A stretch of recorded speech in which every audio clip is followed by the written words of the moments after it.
Well, that about really sums it up, doesn't it, Ralph? When you consider what the expectations were in a lot of areas for this club at the start of the year, I think it's been a great year. It has been a great year, and the Mets certainly overachieving from the potential of off to a bad start in a possible 7th year of not doing well. But Mets coming back and coming back strongly. At one point, they led in the wild card race.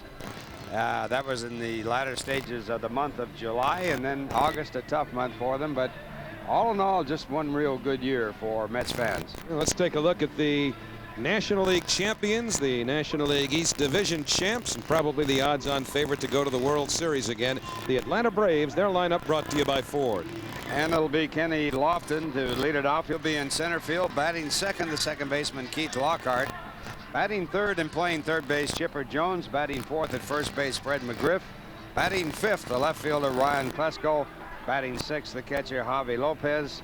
The seventh batter, the right fielder, Michael Tucker. Batting eighth and playing shortstop, Jeff Blauser. And the pitcher, Denny Nagle, batting ninth. And Juan Acevedo making only his second start for the Mets. His other one was on the 2nd of September against the Toronto Blue Jays, and he wound up the winner in an 8-5 game that day. His composite numbers for the year brought to you by Toyota.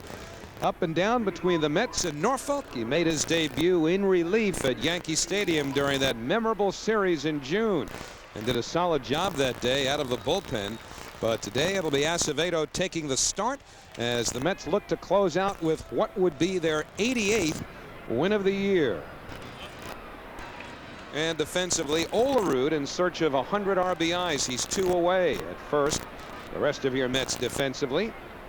And Acevedo gets Kenny Lofton started with a fastball for a strike. Lofton fourth in the National League batting race with a batting average of .333, coming over from Cleveland. Way outside, 1-1, and some interesting speculation, Ralph, about where Lofton will be next year because he's a free agent. Played at the University of Arizona, maybe the Diamondbacks. And of course, an outstanding ball player throughout his career. Started playing for Houston, and I'd say there's a good possibility that Bobby Cox will not have him in center field next year. And the breaking ball tapped weakly. Still 1 ball, 2 strikes on Lofton. Andrew Jones, the potential center fielder, a better fielder than Kenny Lofton, and a very young ball player, 20 years of age, an outstanding prospect, and he might be the center fielder for Atlanta next year. And 70 degrees at the start of the game today, or GPU Energy game time temperature. Talking about rain later in the day, but right now things are fine as Acevedo deals outside 2-2. You know what else will be interesting about the Arizona situation, Ralph, is that Buck Showalter, the former Yankee manager, very much enamored of Bernie Williams, who becomes a free agent at the end of next year. So maybe he takes a pass on Lofton this time around and waits for Bernie next year.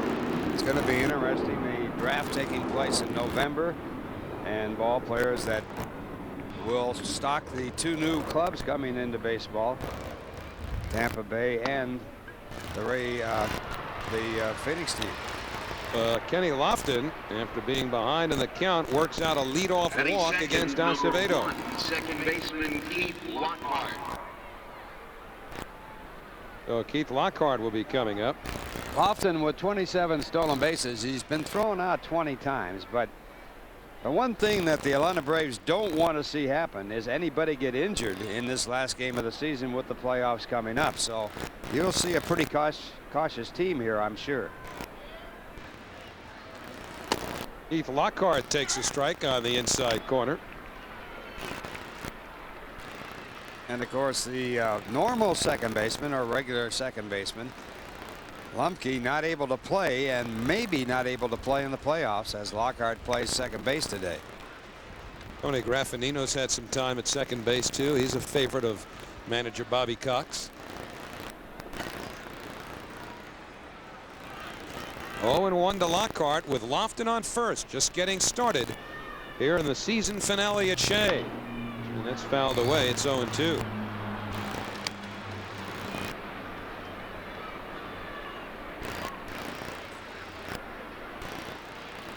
So Acevedo, who came over in the Brett Saberhagen trade a couple of years ago, working back into favor as a potential starter. Former Met GM Joe McIlvaine was never sold on Acevedo as at least an ideal candidate for a relief pitcher because of his build. One of the things about this guy, he has outstanding stuff, but he doesn't get batters out. That's off the outside corner. 1-2. At Norfolk this year, he was 6-6, and you look at his ability and you say this guy is a potential 20-game winner, but he's never obtained in top flight baseball that kind of ability.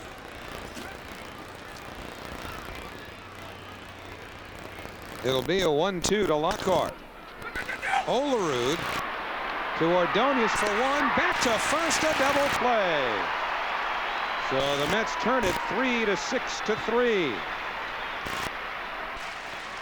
Well, nobody gets rid of the ball any faster than Ordonez. He takes the throw from Olerud, quickly gets it off to first base with something on it, and they get the double play. Olerud making a very good throw up there around the eyes. You want to hit that shortstop covering at second base right around the shoulders, and that's exactly what Olerud did. So 2 out, nobody on now for Chipper Jones, having another solid season for the Braves. No swing, says Jerry Davis at third, so 1-0 to Chipper. 111 runs batted in for Chipper Jones. By the way, Luis Lopez was originally scheduled to start at second base for New York. Jason Harkey is in there now, batting sixth. That a last-second change. Tell you what else, if you're keeping a scorecard today, it's going to look a lot like a spring training game by the time it's over, in all likelihood. First 2 games of this series, everybody played. And Harkey gets a chance. And the side retired. No runs, no hits, a double play, nobody left. Middle of the first on closing day at Shea. The Braves nothing, and here come the Mets.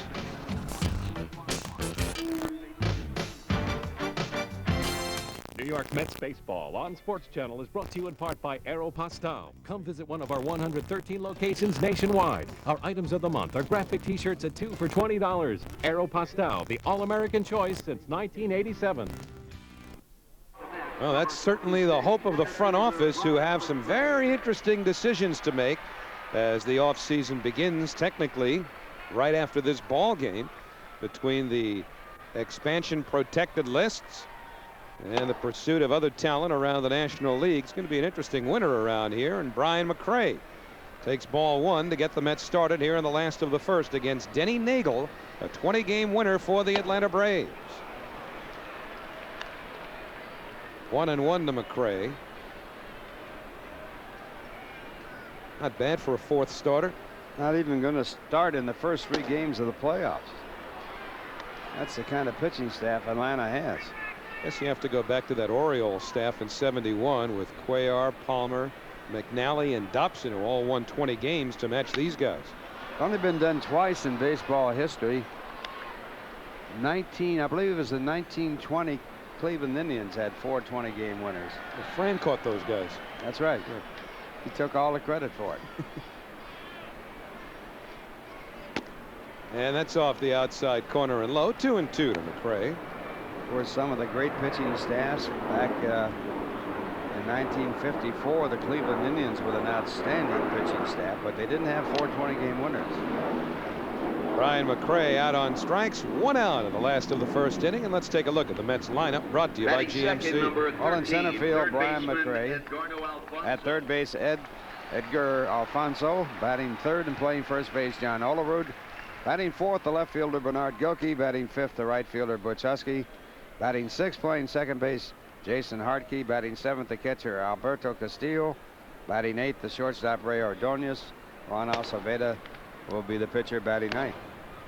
1-0 to Alfonso, whose gas tank is just about on empty right about now. He has never played as much baseball as he's played in the last year or so. And don't forget, that includes winter ball last year too. Short break right down to spring training. And this is his 151st game out of the 162 the Mets have played. But he goes the other way, as he so often does, beyond the reach of Tucker, a foul ball. Interesting thing about Edgardo Alfonzo, he was not the starting third baseman for the Mets at the beginning of the season. Butch Husky was playing at third base. Bobby Valentine did not make his mind up on Alfonzo until later in the year. He wasn't even the starter at second base because Baerga was there, and it looked at first as though it would be a timeshare between Husky and Alfonzo at third. Well, they each found their comfort zones and their roles, and they each prospered. Now you can start thinking about Alfonzo in Gold Glove terms. And Denny Nagel with his second strikeout. First McRae, now Alfonzo, 2 men away. Well, Denny Nagel, one of the outstanding pitchers in baseball, and he gets him with a fastball. Alfonzo not making contact as he swings right through the fastball. He was behind that pitch, and that might be a sign that he is showing some signs of playing a lot of baseball. So here's Olerud, 2 RBIs away from 100 for the year. Only 11 Mets have hit or driven in 100 runs in the season. So he'd be the 12th if he can get those 2. 1-1 to John. One of your old partners, Rusty Staub, was the first to do that. 105. Then they traded him.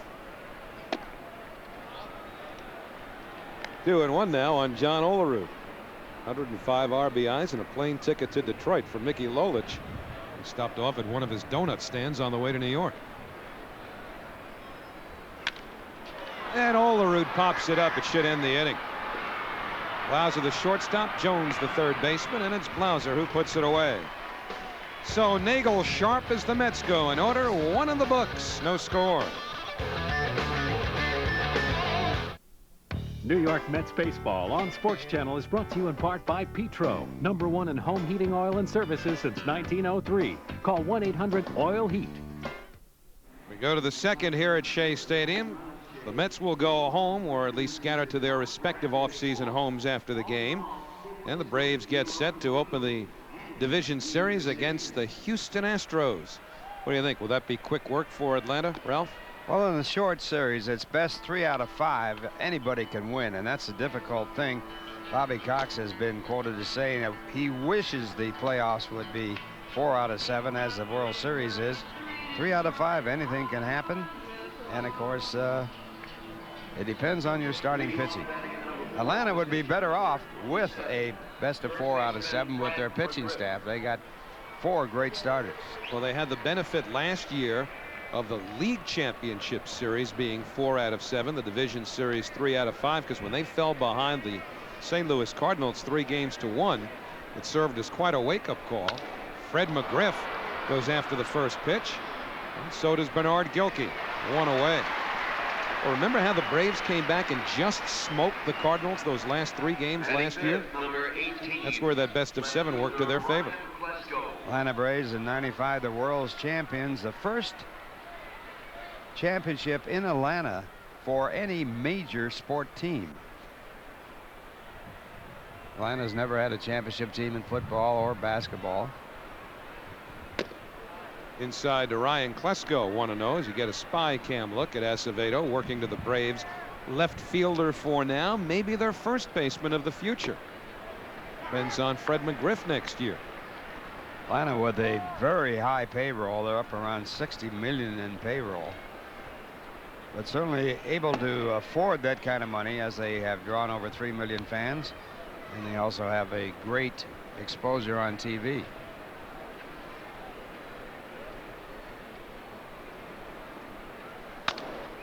And that's chopped foul.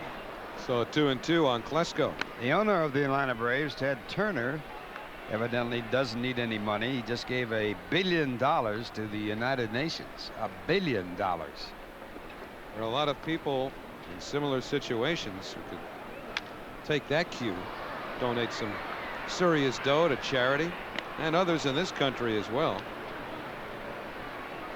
Ted Turner one time managed the Atlanta Braves. For 1 game. He ended up 0-1 in his managerial career. Little looper. Gilkey will have to play it on a couple of hops. A 1-out single for Ryan Klesko. That's the first hit of the ball game. Batting sixth. Yeah, Bowie Kuhn put the kibosh on Ted Turner's further managerial exploits. You know, interestingly enough, if you own a major league ball club, you cannot manage that ball club. It's in the rules of baseball. Well, George Halas owned the Chicago Bears for years in the NFL, managed them. He also played in the major leagues as a substitute for Babe Ruth. Jimmy Jones, the owner of the Dallas Cowboys, talking about managing that team. Javi Lopez drives it the other way, and Huskies got it. 2 men out. Batting seventh, number 24, right fielder. So 2 out, Michael nobody Tucker. on. Michael Tucker coming up. Acevedo's walked one, given up a base hit. Where does he fit for next year? Well, the question with him had always been his health as much as anything else. He'd had arm problems. He broke his leg last year. A lot of surprises on the Mets staff this year, which will factor into their protected list. Tucker takes a strike. Who would have imagined Rick Reed having a season like this? He's got to be protected. Well, I'm sure he will be protected. Outstanding game yesterday. Didn't get the decision either way, but pitching a super ball game for the New York Mets in his final appearance. 0-2 to Tucker. Both he and John Smoltz hooked up in yesterday's ball game, and Reed went 8 innings, gave up 1 run. It was unearned and allowed just 4 hits while striking out 5. He threw strike 1 all year. Reed was ahead of the hitters from spring training, right on 3 yesterday. And the 0-2 to Tucker in the dirt. Tucker coming over from the Kansas City Royals. Jermaine Dye going over to Kansas City. I think it's fair to say Tucker's also exceeded expectations.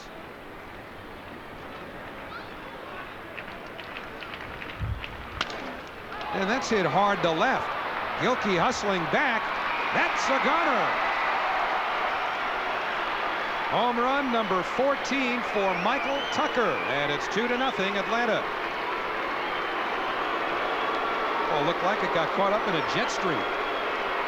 Opposite field home run by Tucker, and again Acevedo showing that he Batting eighth, number 4, can be hit hard. Jeff Blauser. A blue base hit and then a drive over the left field fence by Tucker, and it's 2-0 Atlanta. Tucker getting his fastball, and it's gone. 0-1 now to Jeff Blauser, has had a solid season at shortstop for the Braves. You think that ball had a chance when it left his bat? No, I think the wind blowing in this ballpark took that ball out over that left field fence. But then again, there's a suspicion that the ball's alive. Nobody will admit to it. They're going to feed the rabbit now. You can hear the heartbeat all the way up here. And the 0-2 is right down the chute. So Blauser out on strikes, but the Braves on Tucker's home run take a 2-0 lead.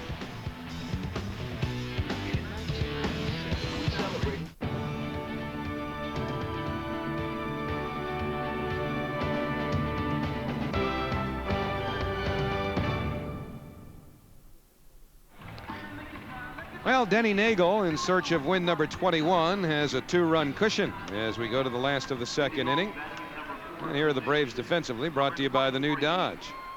See how long that lasts, because Bobby Cox is going to be mixing and matching before this afternoon's over with. He's trying to keep everybody fresh and ready to go in the postseason against the Houston Astros.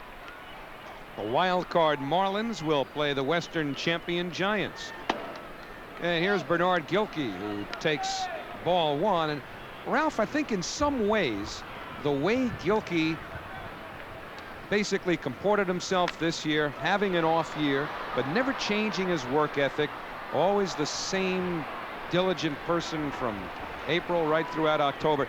He showed me as much this year as he did in that great year last year. Well, he's an outstanding fellow, and of course that's a pretty good career average against Nagel right there, as you saw, that plus 400 batting average and a pretty good sample.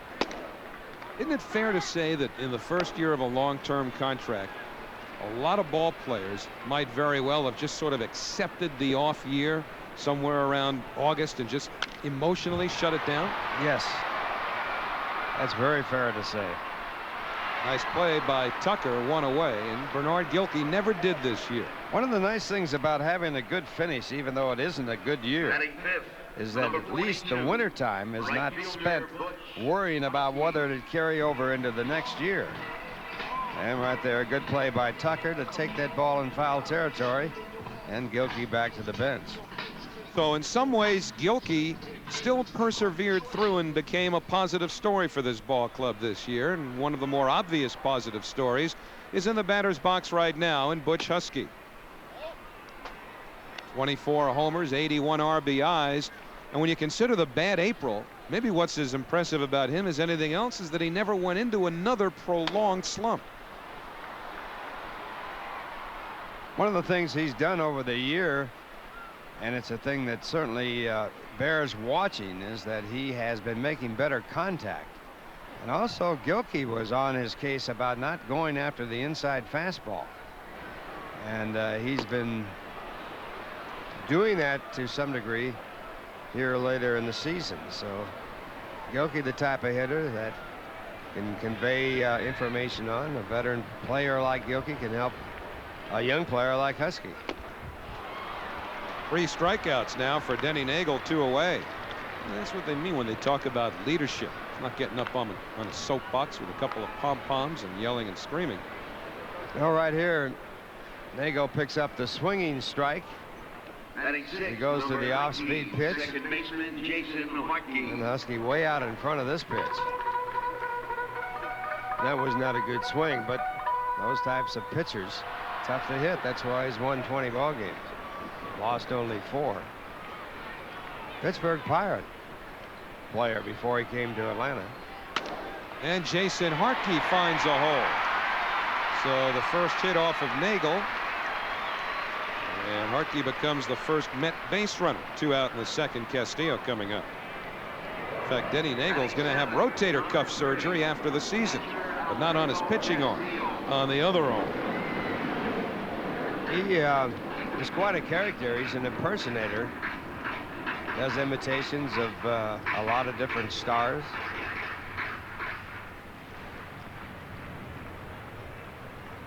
Here's a hero of yesterday's ball game, Alberto Castillo.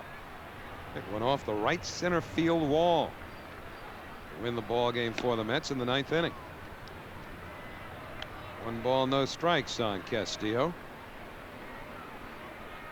Met catching situation, one gigantic question mark now because of the uncertainty over Todd Hundley's return. And again, Castillo the other way, but Tucker got an outstanding jump on that ball, and the side retired. No runs, a hit, 1 left, 2 in the books. 2-0 Atlanta.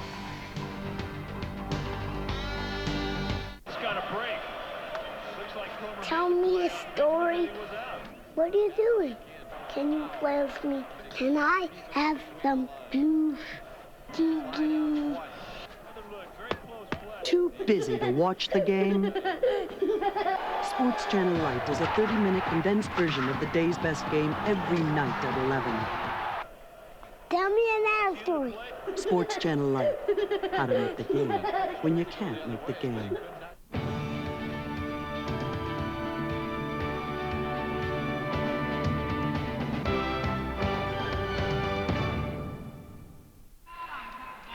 Well, we see her in the spring. She'll probably have some teeth.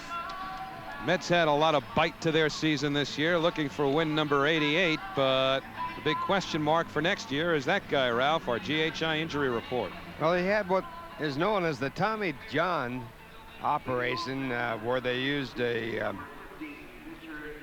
tendon to reconstruct the right elbow. And reason why it's called the Tommy John operation, he was the first to have that operation. It was done by Dr. Jobe, the orthopedic surgeon of the Dodgers.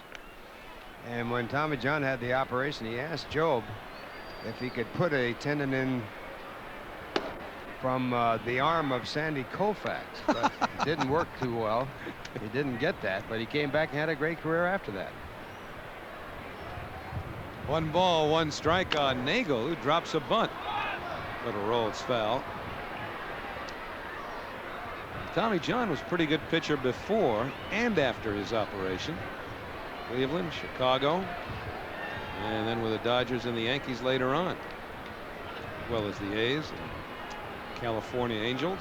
Nagel also been around. That operation done on pitchers in the beginning, and Dr. Alchek, who did the operation on Todd Hundley, said it's a little different with everyday ball players, and there's a little more stress and strain when you do that operation. That's why you have to wonder whether or not Hundley's future, despite his protests, may be at first base. And the payoff pitch is on the outside corner. Second strikeout for Acevedo. 1 out in the 3rd. Center fielder Kenny Lofton. Bobby's got a lot to decide on this winter too, and much of that, of course, will be a product of what's dealt him in terms of potential losses in the expansion draft and deals, free agent signings and the like. Bring in some other players over the winter. Kenny Lofton will be available. Not that he's necessarily a fit here as he takes ball 1. The Mets figure that it takes $5 million to develop a ball player from amateur baseball throughout a professional career into the major leagues. $5 million a player. Then they leave and sign with somebody else for 10.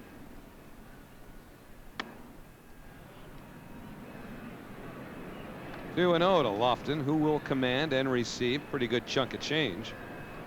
So the Mets will lose 3 players in that draft and an investment of about $15 million. Well, you just saw Todd Pratt.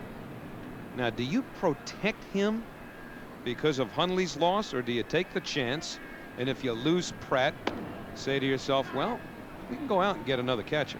Well, I think they got to take a chance and leave because him you got to unprotected. protect some other ball players. Now, Pratt's been around a while, and it's not too likely he'll get picked up. You got to take those chances. Ball 4 to Lofton. Now, this is just in terms of catchers Second from baseman whom the Mets Keith have to Lockhart. choose. Isn't Charlie O'Brien out there also? I think Charlie's a free agent. Now, I don't think this is the complete sample. The point being, though, if you were to lose Pratt, there will be others out there. Catching, of course, a tough commodity to develop and also to have. Running for Kenny Lofton, Andrew Jones. So Lofton out of the game. Andrew Jones will be the pinch runner. And you'll see a lot of this from Bobby Cox the rest of the afternoon. Keith Lockhart, with the runner going, fouls it off.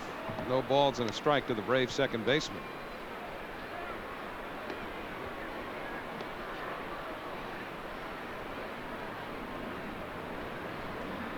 Lofton, they say, has not been nearly as brilliant defensively in Atlanta as he was in Cleveland, where he won Gold Gloves. They're calling those Gold Gloves fool's gold. And Andrew Jones, who's a terrific outfielder, but a disappointment this year with the bat. Jones running. Lockhart puts it in play. Archie throws him out, so Jones on to second now with 2 away. Third baseman They say he's been Chipper prone to Jones. the breaking ball. Well, he's young, and that's a normal thing that happens to ball players. They usually, in every case, can hit the fastball to get to the major leagues, but the curveball is something that has to be developed to some degree. 2 out, 1 on, and Chipper Jones rounded to second his first time up. So consistency evident as far as Chipper's concerned. He's hit 3 grand slams this year as well. 2 against the Mets. 41 2-base hits. That's another good number for that department. First round draft choice of the Atlanta Braves and an outstanding talent. Ripped up his knee, missed a year, came right back, and has been every bit the success they envisioned. He's a much better hitter as a left-hand batter than a right-hand batter. Of course, a big advantage hitting left-handed because you have 2 steps to first base, getting out of the batter's box, and also in a lot of cases you're hitting with the first baseman holding against the runner. So a left-hand batter with a big advantage over a right-hand batter. 1 ball, 1 strike, 2 outs. Jones at second. That's Andruw Jones, and the pitch to Chipper. 2 balls, 1 strike.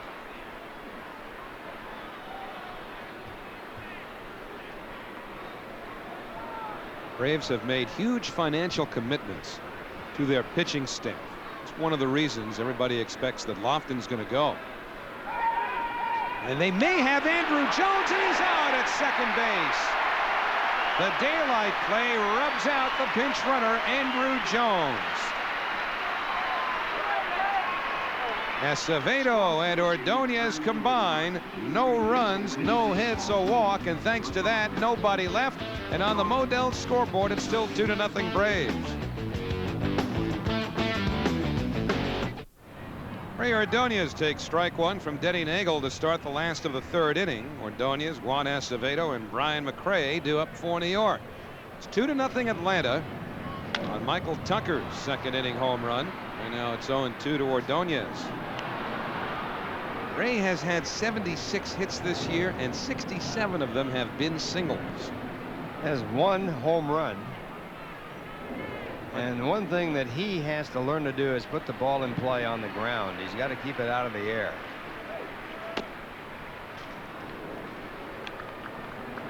Good base hit in yesterday's ball game as he slapped a low outside fastball in the right center field for a single. 1-2 to Ordonez. And the other thing about Ray, he does not pick up many walks. He's a wild swinger, and he likes to go after the high fastball, and he will chase it out of the strike zone. So he's got to pick up his hitting to go with that great glove that he has. And the 1-2 roll to Blauser at short. Ordonez retired, 1 man away. Here's our Discover Card playback as Jones, the runner at second base, is picked off by Acevedo as Ordonez comes over to take a perfect throw and end the inning with the out. That is what they call the daylight play. When the pitcher sees daylight between the runner and the shortstop, that's when he wheels the throw. 0-1 now to Juan Acevedo. And over this season, included in that 1 for 21 and 0 for 3. 1 ball, 1 strike.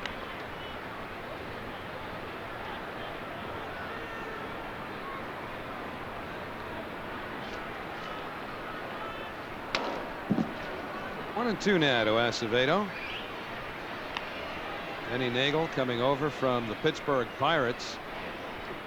And earlier in his career, he was a highly touted prospect in the Twins organization and was traded to Pittsburgh when the Pirates, for financial reasons, were forced to trade John Smiley. So 2 out as Acevedo becomes the 4th strikeout victim of Nagel. Sports Channel and GHI salute Joseph Trapani, the GHI Health Insurance Broker of the Day. Contact the GHI broker for all your health insurance needs.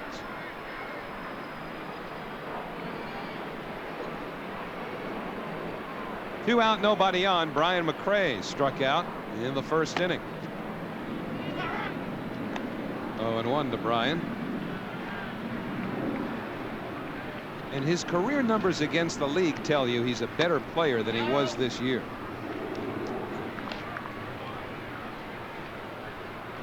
Ray breaking in with the Kansas City Royals, then on to the Chicago Cubs. Played for his daddy with Kansas City. His dad, a very good hitting instructor, so he had the benefit of that as he grew up. Al McRae, now the batting instructor of the Philadelphia Phillies. And that's fouled back. The count evens 2-2. And the bet that Brian McRae made on the pitcher for the Chicago Cubs, Castillo, he bet him he would not hit a ball out of the ballpark, a home run. And not only bet him, he bet him a Mercedes.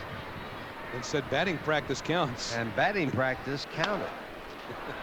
And sure enough, Castillo hit one out of the ballpark, and supposedly he's going to have to pay him a Mercedes. Well, he paid off all right, except it's a leased Mercedes. He didn't go out and buy the thing. That's a nice gesture nonetheless. And he didn't have anything coming back to him. At least so far as we know. Still a full count on Brian McRae. McRae says he's comfortable here, likes New York, wants to stay long term. Although he also talked about a month ago of retiring when his contract's up in the next couple of years. Staying alive, still a full count.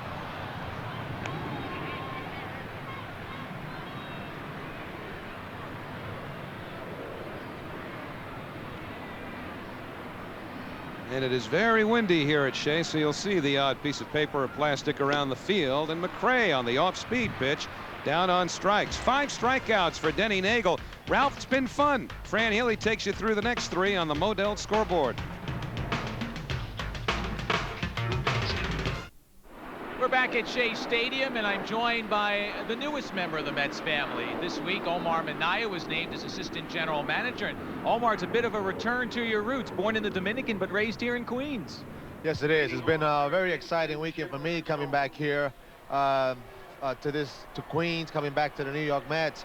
As you say, I've talked to Steve about how excited I am to be here, and just looking like I was talking to you before, Matt, there's so many memories here, and so many memories in this ballpark for me, so it's just really exciting for me. Part of your job, of course, is to add to the memories from here on out. What specifically will you be doing as you take over in your new role? Well, I will be assisting Steve as we go into this winter. As assistant general manager, my role will be more to be an assistant to Steve and hopefully putting together the club, bringing up ideas on how we can hopefully get into the playoff, get into a championship. I've done just coming here now with the Texas Rangers. I was with the Rangers for many years and involved the past couple of years director of scouting. I feel that I can bring some ideas. I can bring some different ways of doing things to help Steve, and hopefully our goal is to get to the playoff and win the World Series with him. Part of your responsibility with Texas was in the international arena. What kind of an impact do you see that having here with the Mets as we begin your new career here with the club? Well, I will hope that I can do a good job. I've had networks for many years. I've been involved in the international arena with signing players from Puerto Rico, Dominican Republic, Latin America, all over Latin America, and also looking into the new areas of Asia, Japan, Korea. The international area, it's an area that is growing. The percentages of players in professional baseball is increasing from the international, and we hope to tap into that market and explore and hopefully get as many good players as possible. Omar, we appreciate your time. We wish you best of luck with the Mets. Well, thank you, Matt, and it's a pleasure to be here. For me to be here, I look forward anxiously to work with Steve, and I thank Steve for the opportunity to work with him. And you know, the goal is to win next year, to win a championship, to win a World Series, and hopefully do it for many years. All right, Omar Minaya, the assistant general manager for the Mets, spending time with us. So we go back upstairs to you, Ralph. Okay, Matt, and coming in now for the play-by-play, a man who is international in his own right, broadcasting ball games in Japan, and also taking over the play-by-play, Fran Healy. All right, Ralph, as Fred McGriff steps in, batting .277, swings and misses, so it's 0-1 on Fred McGriff. You saw Chipper Jones walk to lead off the fourth. We have a 2-0 ball game. The Braves on top of the Mets. Following McGriff will be Ryan Klesko.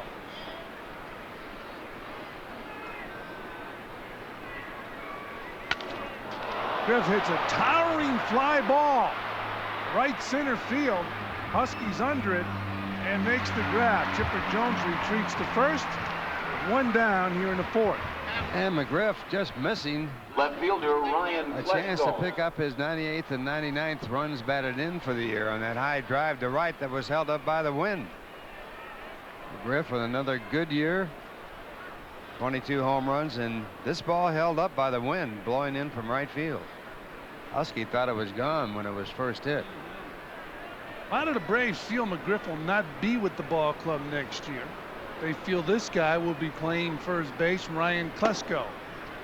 who just took a strike from Juan Acevedo. Klesko came up as a first baseman, and they made an outfielder out of him because of McGriff. He's made a rather smooth adjustment after some trying times out in left field. As you look at Fred McGriff, who's been nothing but a professional throughout his career on and off the field, as Klesko takes inside. So it's 1-1 and Ryan Klesko. Of course, that's not the official word from the Braves, but there's a lot of speculation in Atlanta that Fred McGriff will not be with the team next year.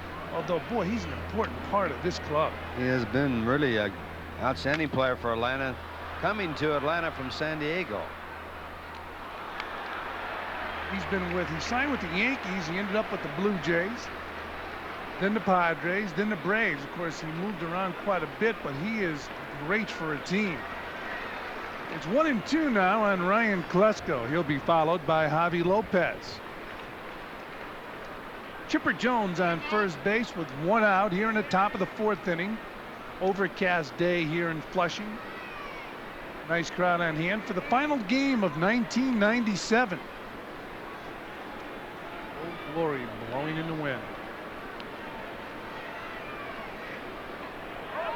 Hung on and missed, so it's strike three to Ryan Klesko, 2 down.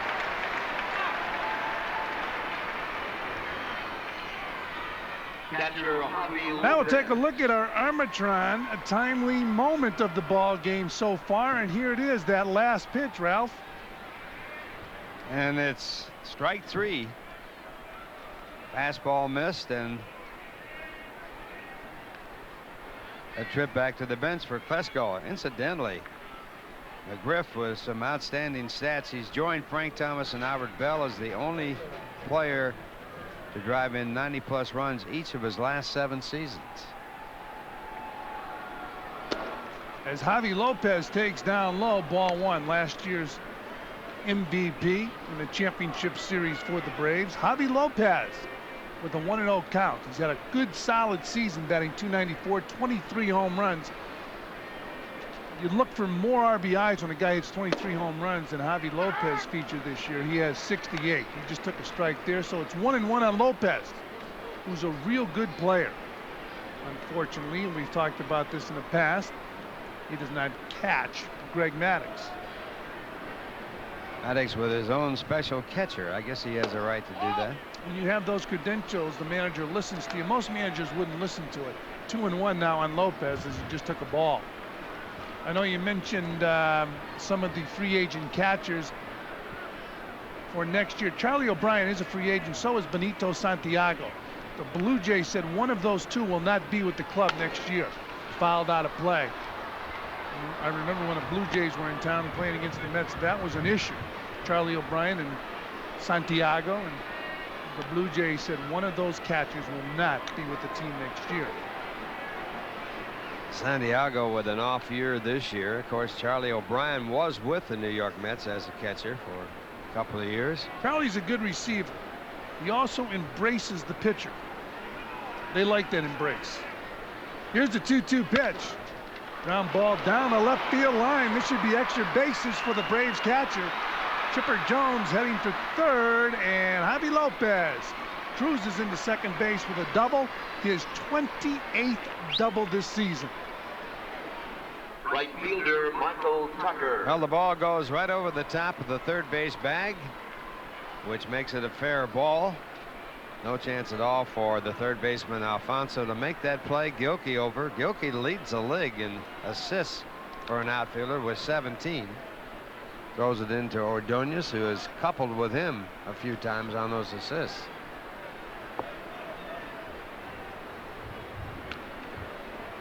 Now Michael Tucker's the batter. He takes down low, ball 1. Tucker with a 2-run home run in the second inning. Hit the ball into the left field bullpen. He's having a pretty solid year with the Braves. 14 home runs and 56 RBIs.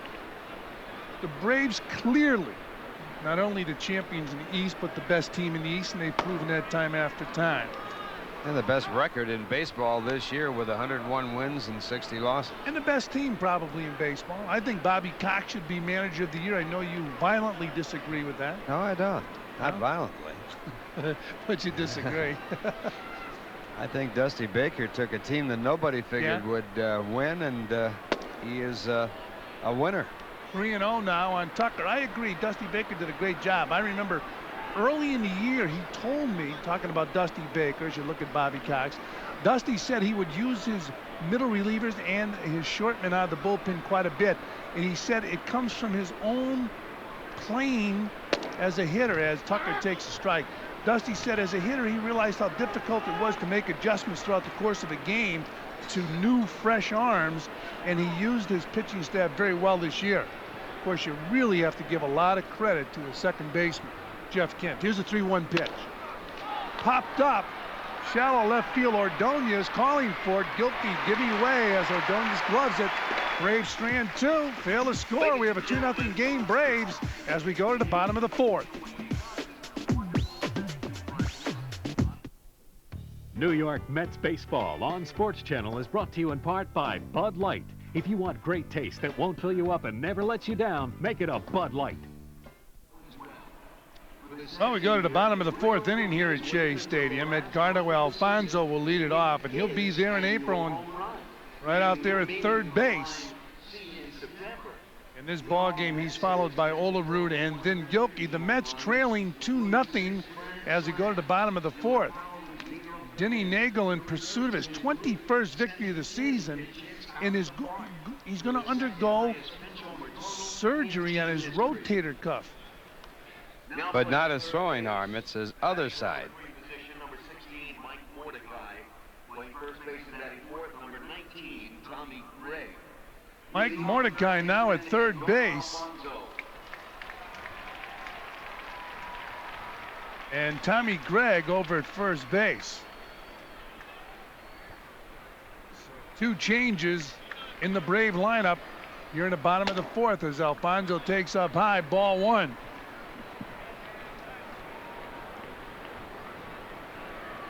Mets with a record of 87-74 coming into today's action.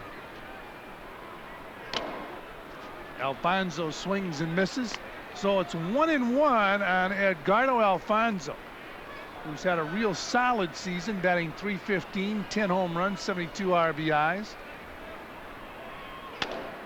Alfonzo fouls the ball off, so it's 1-2. Kenny Lofton started in center field for the Braves. He will obviously start in center field in the playoffs if they get into the World Series. You see Andrew Jones out there now. Lofton probably will not be back with the Braves next year. Outside, 2-2. The feeling is, by Braves, he must have been a good center fielder with Cleveland, but he wasn't with the Braves this year. Well, he also had some pulled groin muscles and things like that that took him out of the lineup and made it tough for him to run. Outstanding base stealer, 75 stolen bases last year for Cleveland. This year, quite a few less. Up high to Alfonzo. And that's ball 4. So Alfonzo walks. And we'll take a look now at some free agents, position players, Ralph. Some big names on there, but also some names that have been around a while. Andres Galarraga nearing the end of his career. Also a good year this year for Colorado, but again, you wonder about what he can do as he gets older. Brady Anderson's still young, and he's a fellow that hit 50 home runs last year. Fell way off this year. You see Baerga, you see Lofton. Teammates with the Cleveland Indians last year. He's getting on Carlos's head. Of course, Baerga known for the hat size that he wears. He's big called one. Mr. Mex. M-E-X.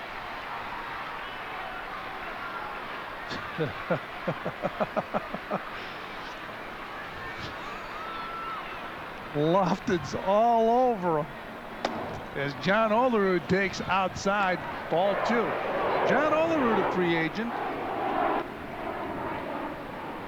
Carlos Baerga has to be notified by November, I believe, whether or not the Mets will pick up his option for 1999. Olerud drills it down the right field line.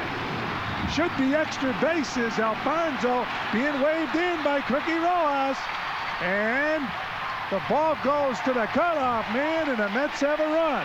It's now 2-1 Braves. And Olerud gets a run batted in. That's RBI number 99. He needs one more for that magic number of 100. Got a good bounce off of the fence out there in the right field corner as he drills this just fair into right field. So Olerud with his 99th run batted in of the year. And out there, the ball being played into third base as the run scores. So John Olerud with 99 RBIs on second base, and the batter Bernard Gilkey, he has 77 this year. He takes a strike.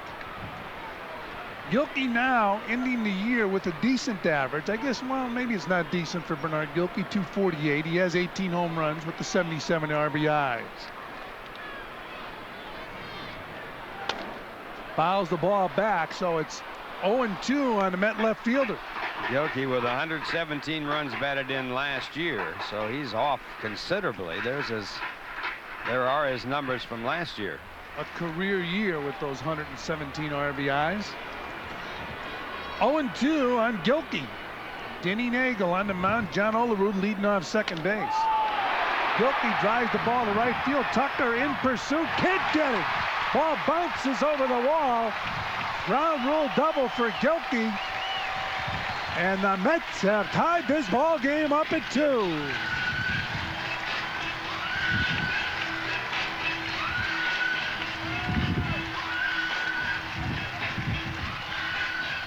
Bobby Cox with his 6th division winner in his last 6 years of seasons that were completed. And the Mets have tied it up as Gilkey with this double drives in the tying run from second base. Bounces over the fence. And it's tied at 2. So Gilkey finishing up this season very strongly. Driving in RBI number 78. Olerud needs 1 to hit the century mark. And Butch Husky, the batter, takes a breaking ball down low. 1-0 on Husky. Husky with 24 home runs.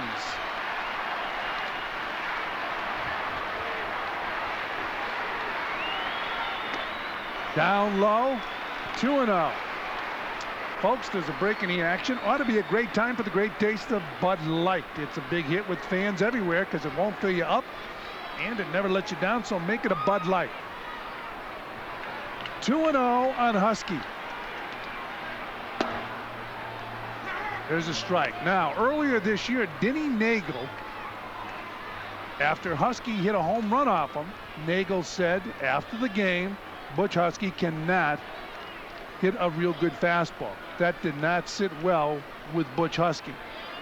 2-1 pitch. Fouled back as he beats him with the fastball. He beat him with that fastball. It was in tight. Good spot. Tying up Husky right there. So Nagel living up to that statement right there with that pitch. He struck Husky out his first time up.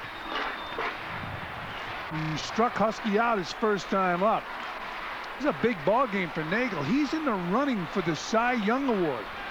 21 wins if he can win today. Breaking ball misses. So it's 3-2. Will Nagel challenge Husky with the good fastball? Well, you'd have to believe he will right here. If you made that statement and meant it. Sometimes those pitchers say those things and they say them for a purpose. So you should throw a curve. That's right. Don't trust him. And it's an off-speed pitch out of the strike zone, and Husky chased it. And he threw that changeup right there, so he didn't live up to his statement. Didn't challenge him with that good fastball. He took this change of pace and threw it out of the strike zone, and Husky way out in front strikes out for the second time. Husky, I'm sure, geared up for that fastball Nagel talked about. He glances out at Nagel. Look at that look. You can't trust those pitchers. There's no way in the world you can do that. He's yelling at him now.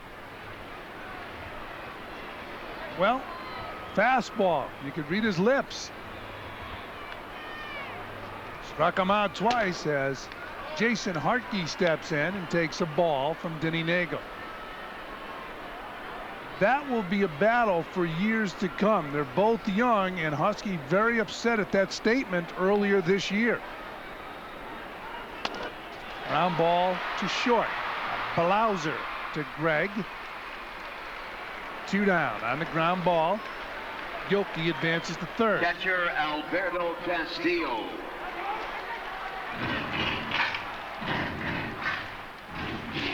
Well, Nagel has won the battle here so far today with 2 strikeouts of Husky, and he fell for the trap.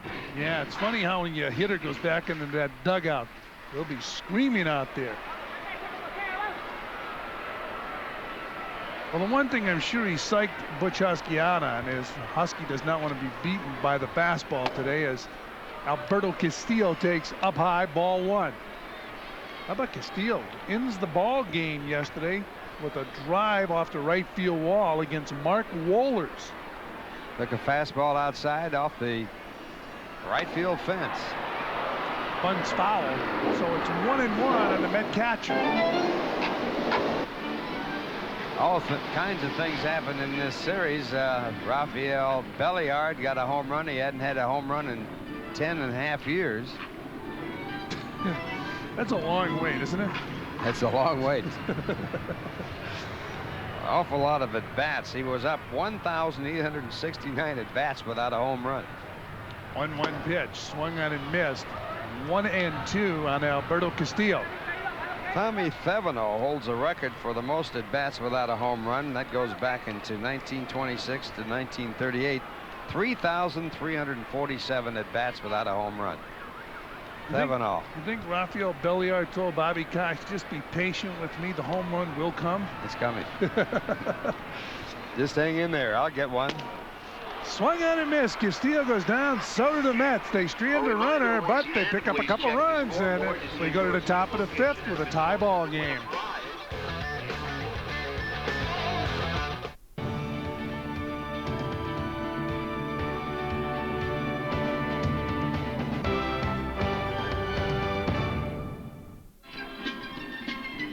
Tug McGraw was at the game today. You got to believe. 1973, Tug McGraw with that statement. You got to believe the Mets were in last place at the end of August and came on to win the championship. The Mets have to lead baseball history in famous phrases coined. You got to believe. How about Yogi's that same year when they were playing in Oakland against the A's? He said, it ain't over till it's over. So 2 very famous phrases coined by members of the Mets organization. Used in everyday life. Yeah.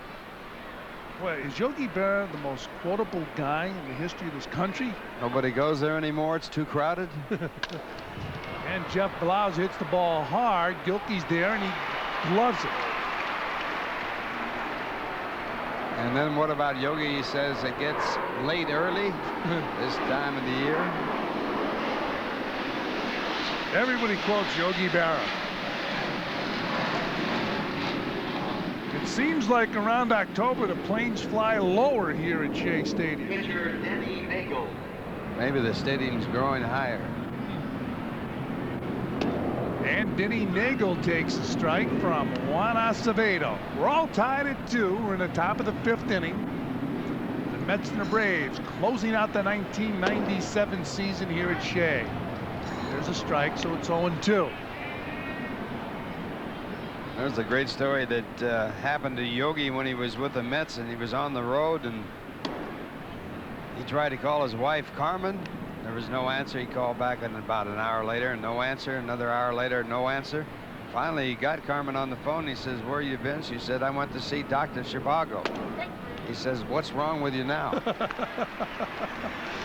There's strike 3 as Nagel goes down. 2 out here in the 5th. There's a break in the action. Ought to be a great time for the great taste of Bud Light. It's a big hit with fans everywhere because it won't fill you up and never never let you down. So make it a Bud Light. And the batter now, Andruw Jones. He did not have the year this year they were expecting of him after postseason play last year, as he takes up high, ball one. He's going to finish with 18 home runs and 69 RBIs, and that's a low batting average for him. Down and in, 2-0. He fell into Bobby Cox's doghouse earlier this year when he stopped hustling. That'll do it every time. Swung on and missed.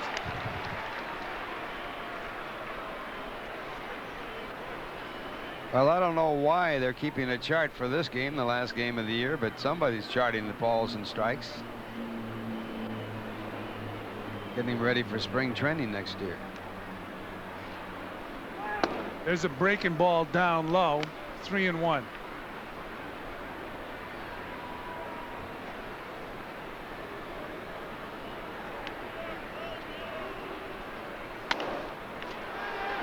Fouled out of play. So 3-2 on Andruw Jones.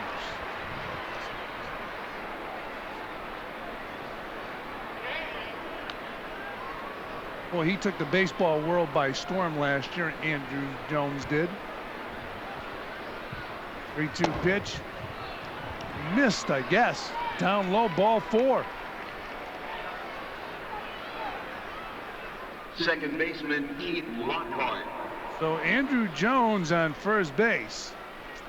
And there's been an announcement here at Shea Stadium. The coaching staff will return for the 1988 season.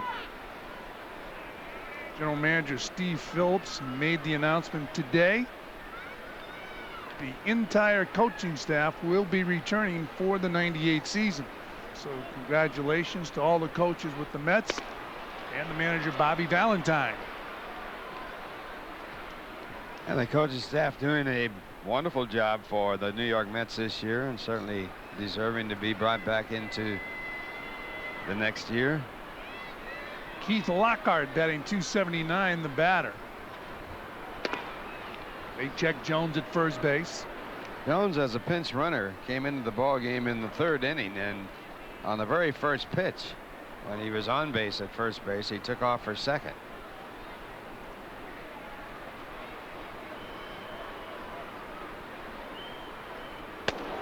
Off-speed pitch way up and out of the strike zone. 1-0 on Keith Lockhart. Incidentally, Andruw Jones became the second player to hit a home run in his first 2 at-bats in a World Series. The first player to do that was Gene Tennis of the Oakland A's in 1972. Gene now coaching with the Toronto Blue Jays. Olerud holding Jones at first. Breaking ball misses outside to Keith Lockhart. 2-0. Who are you picking to win? National League. You mean all the way World Series? As far as the National League, American League champions, I like Atlanta. I think you got to go with Atlanta. Okay. What about the American League? Who's playing in the American League? Here's a 2-0 pitch. Up high, 3-0. I think the Yankees will beat Cleveland. I think Baltimore will lose to Seattle. And I think Seattle will do it all. That's if the big left-hander's all right. There's a strike. Randy Johnson, maybe the most intimidating pitcher ever to pitch in the major leagues. Disagree with that? Ewell Blackwell, who was about as big as Randy Johnson, about 6'6". Randy Johnson 6'10", but Ewell was a midget compared to Randy Johnson. But Ewell Blackwell was as intimidating as any pitcher that ever pitched in baseball. But then you go back into those early days. They say Lefty Grove was one of the meanest pitchers that ever pitched in the game. And he threw the ball 100 miles an hour, and he was left-handed. How'd they know they didn't have the speed gun? Number 14. They timed it with a stopwatch. Had a very fast stopwatch. Keith Lockhart comes out of the ball game Tony Graffagnino is in the game running for Lockhart.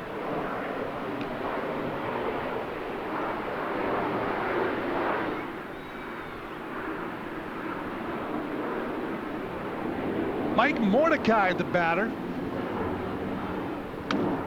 fouls the first pitch back from Juan Acevedo. 0-1 on Mordecai. Bobby Cox wanting to get some playing time for a lot of his players. I'm sure Denny Nagel would like to have the starters in there for the whole ball game. Trying to pick up that 21st victory. Could mean the Cy Young Award for him.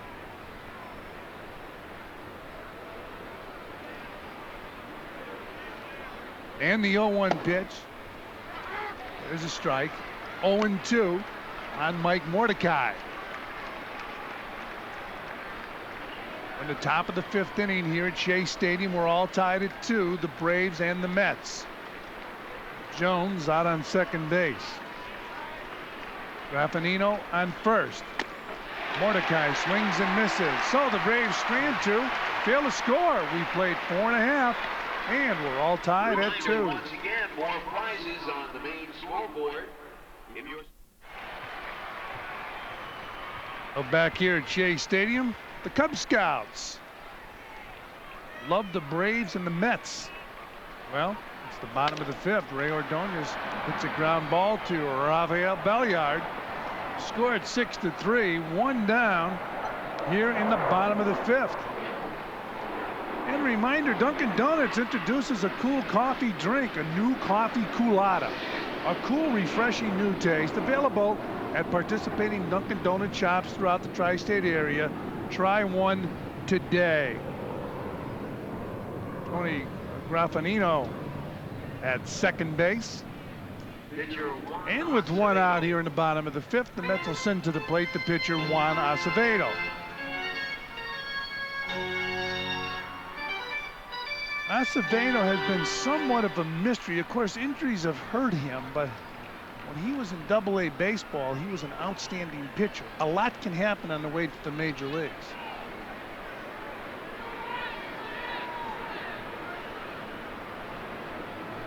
Denny Nagel in pursuit of victory number 21. Acevedo pops the ball up and into the crowd, not a play, so it's 0-1 on Juan Acevedo.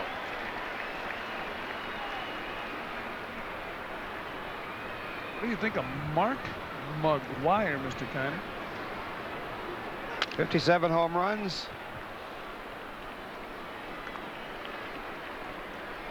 Troxel, who is pitching against the Cardinals today, has given up the most home runs in the National League this year, 31. McGwire needs 4.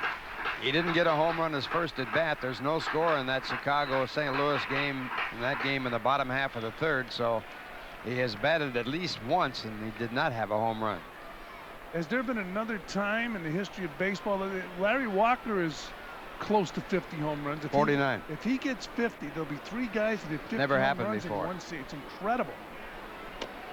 As Brian McRae takes up high, ball 1. Sean Gilbert on deck for the Mets. Well, Tony Gwynn's going to win the batting race again. How about that? 8th time. Incredible. He'll end up batting over 370.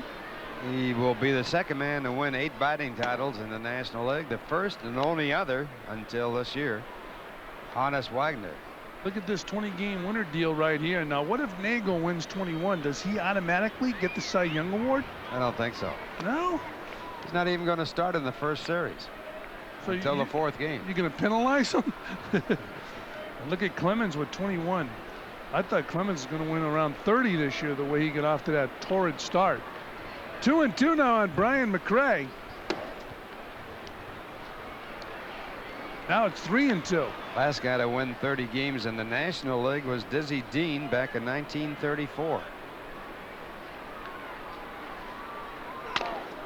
Ground ball fouled on the right field line. How about this one, Ralph? Frank Thomas is going to win the batting title in the American League. Can you tell me another year where a guy 6'7", 6'6", 260 pounds won the batting title? No. I mean, he's the biggest man ever to win the title. It used to be a guy, you know, those big guys couldn't do it years ago. Ed Williams about 6'4". Yeah. Of course, when you're that big, you got a bigger strike zone. I mean, this guy is a devastating hitter, Frank Thomas. Besides batting .350 this year, coming into today's action with 35 home runs, 125 RBIs. We're talking about Frank Thomas, the big fella, playing for the Chicago White Sox. Here's a 3-2 pitch to Brian McRae, ball 4. So McRae walks. Mets have a base runner here in the bottom of the 5th inning. There's my choice for manager of the year, Bobby Cox. Bobby winning his 6th division title. The only year he didn't win, they didn't have any playoffs. Montreal had a better record than the Atlanta Braves, but he's won every year but that year. He has done a tremendous job as a manager. Doesn't get any credit because he has a lot of good players. By the way, Kevin Millwood warming up in the Brave bullpen as Sean Gilbert steps in. Gilbert hitting for Edgardo Alfonzo. 0-1 on Gilbert.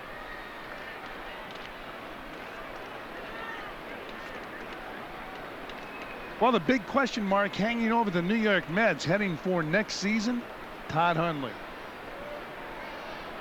Wish him the best. Hope for a speedy recovery. Line drive in the gap, right field. Brian McRae holding on at second base as Jones gets the ball back in a hurry. So Sean Gilbert with a base hit in this game. The Mets now have 4 hits with those 2 runs. And the go-ahead run on second base. And keep in mind, John Olerud is the batter. He has 99 RBIs this season. He's looking to hit the century mark. 1 more RBI. Pretty good year for the Met first baseman, batting .293, 21 home runs, 99 RBIs. The batting average would be a disappointment to Olerud. He was up so high early. Breaking ball. 0-1 on Olerud.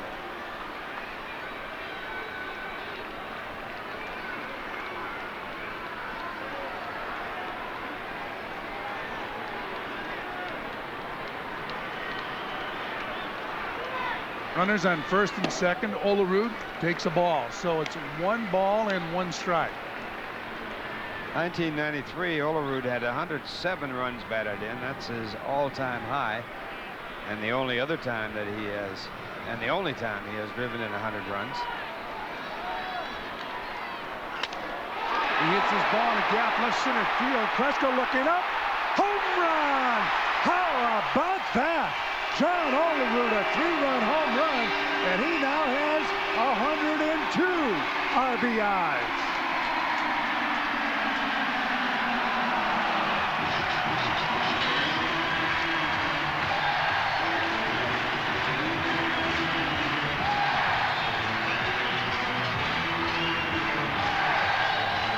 Well, John capping a great year with the New York Mets with that 3-run home run, putting the Mets up by a score of 5-2.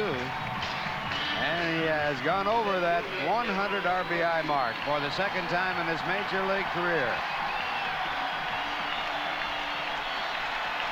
And it's a fastball on the outside part of the plate, and it goes into the bleachers in left center field.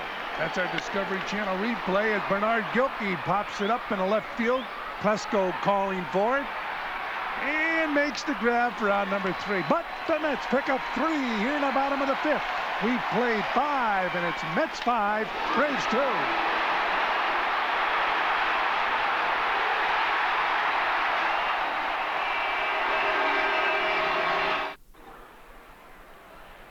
Well, John Olerud needed 1 RBI to get to 100. He took 3. He hit a 3-run home run.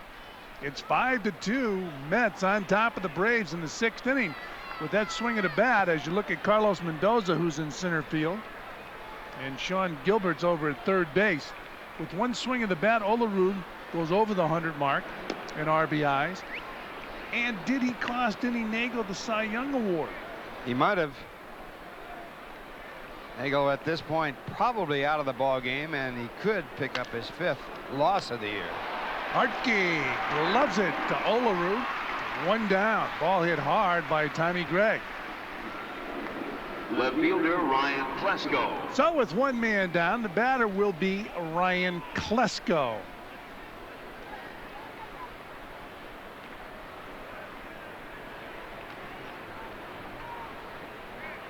Juan Acevedo pitching for the Mets today. He's 2-1 on the year, and he misses down low. 1-0. Bobby Cox looking on. The Braves have dominated baseball in the 90s. Fouled out of play. 1-1.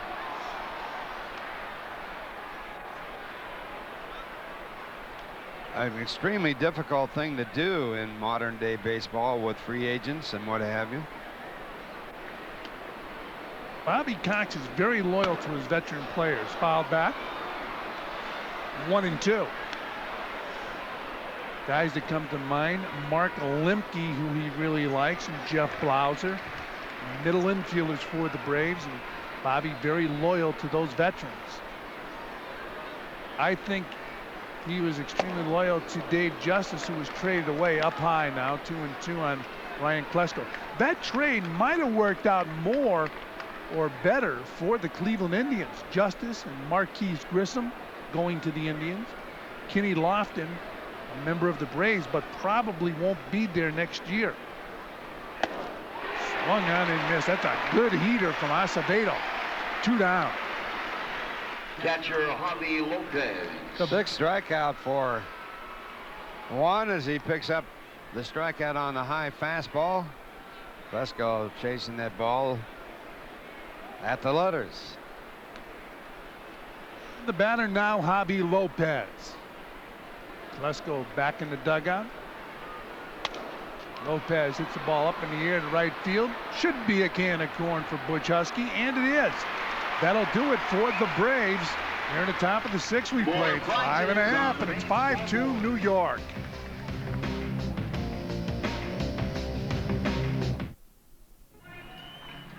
Well, fans, we'd like to take a minute to recognize the following sponsors for their participation in today's closing day celebration. Thank you, Fan Appreciation Day sponsors: Armatron, Chase, Coca-Cola, Community Camera Center, Cons, Pan-Am, Sports Channel, Tropicana, WFAN, and WWOR-TV. The Mets thank you for your generous support.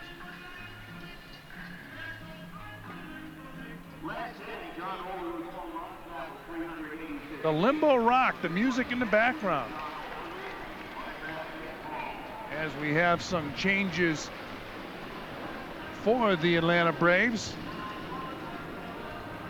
Kevin Millwood now doing the pitching.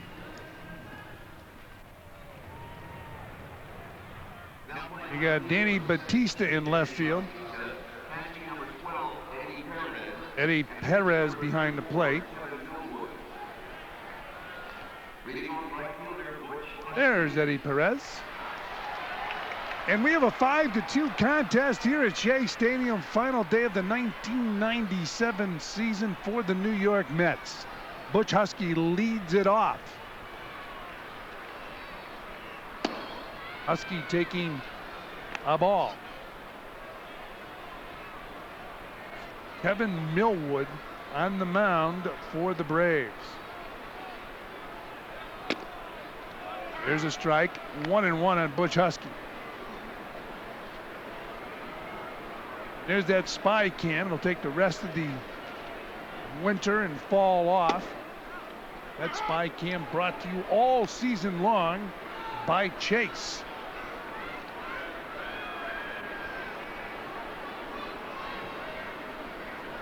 One and two on Butch Husky. Breaking ball hangs up there, but he fouls it off.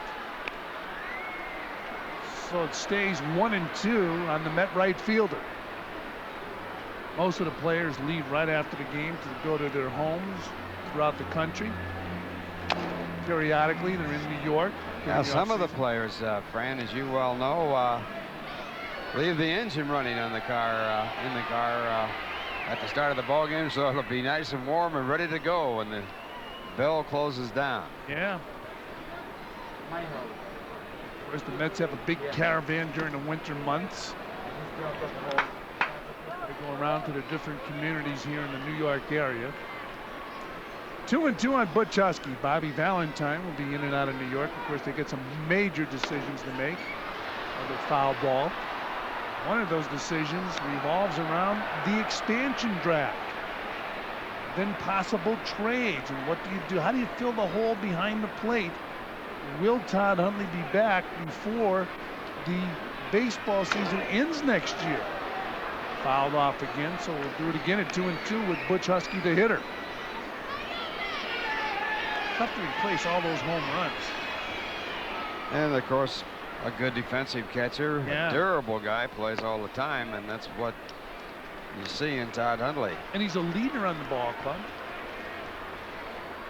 Very important part of the team. Doesn't want to play first base. I don't blame him. It's fouled off again by Butch Huskey. Of course, it's all going to be dictated by the way he comes back through his rehab.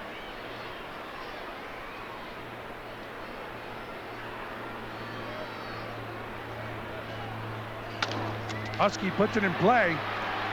Belliard won't get it. Infield hit for the big guy, Butch Huskey.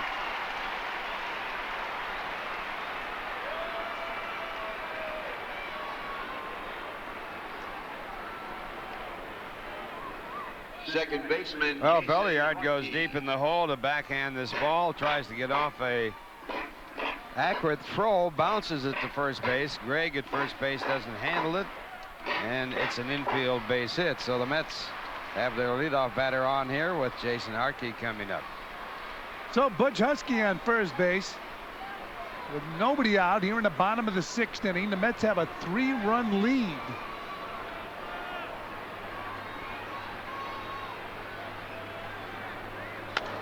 Harkey fouls the first pitch off, strike one.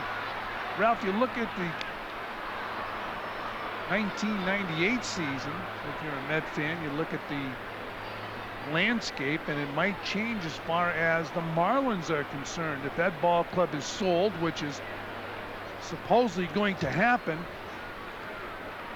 what will happen then is they're going to have to unload a lot of salaries, I was told, when we were down in Florida. Very high payroll there.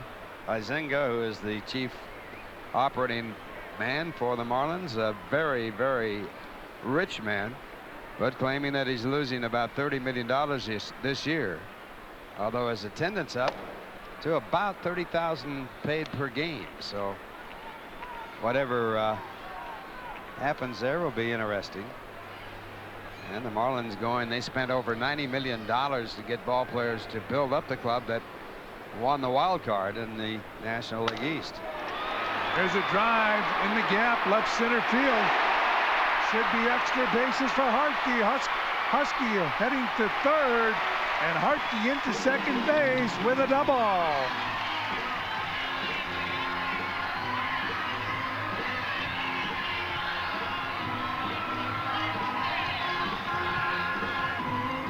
Well, Harkey gets his second hit of the ball game, takes the fastball in the left center field. Andrew Jones over there to barehand it, fires it into second base, but not in time. Huskey going to third on the double, and the Mets with runners at second and third and no one out here as they bat in the 6th. Huskey on third. Jason Harkey on second, and the batter Alberto Castillo. That's a big rip right there. Swings through a Kevin Millwood fastball. 0-1 on Alberto Castillo, who had the big hit in yesterday's game for the Mets. You know, it's a lot of pressure, Ralph, when you're in the booth, is when your lineup card just blew out of the booth. You didn't have, I thought you had good hands. You didn't even catch it. I'll tell you what I'm going to do since this is our last game of the season. First of all, I want to tell you what a pleasure it was working with you, Fran. And thank you, Ralph. Howie Always Rose. A pleasure. I'm going to let you have my scorecard after this half inning. You know what? I'm going to take it because I'm under a lot of stress right now. Especially with all those changes out there. Of all the days for the scorecard to blow out of the booth. 1-2 on Castillo. Castillo is going to play winter ball this year, and he says he's going to work on his hitting. Fouls it off, so we'll do it again at 1-2. Well, there's clearly an opportunity for him with Todd Hundley going down. You know, the Mets, talk about the Mets going after a, yeah, that's not it. The Mets talking about going after a catcher or people surrounding the Mets saying they got to get a catcher. It's not that easy.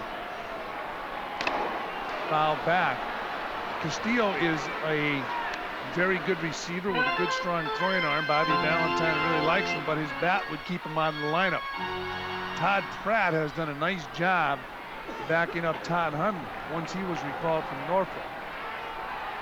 Castillo was sent down at that time.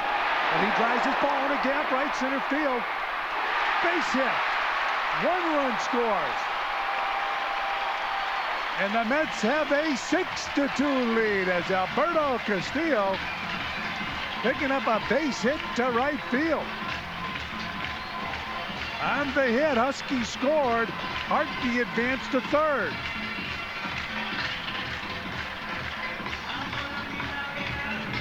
Well, Alberto Castillo might not have to play winter ball the way he's been hitting in the last 2 games. He drives this one in the right center.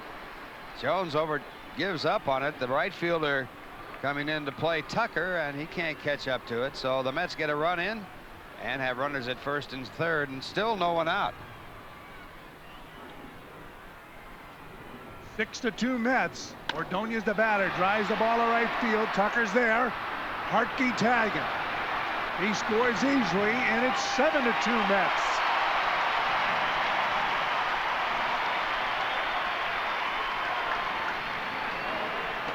Pitcher Juan Acevedo.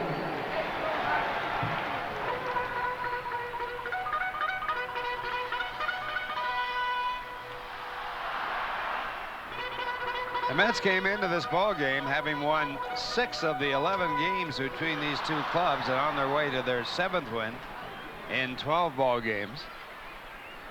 Ordonez picks up his 33rd run batted in on a sac fly. Juan Acevedo takes a strike.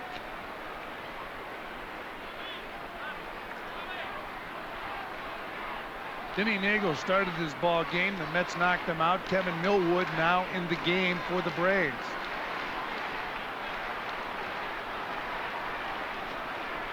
The 0-1 pitch. Swung on and missed. 0-2 on Juan Acevedo. Carlos Mendoza on deck.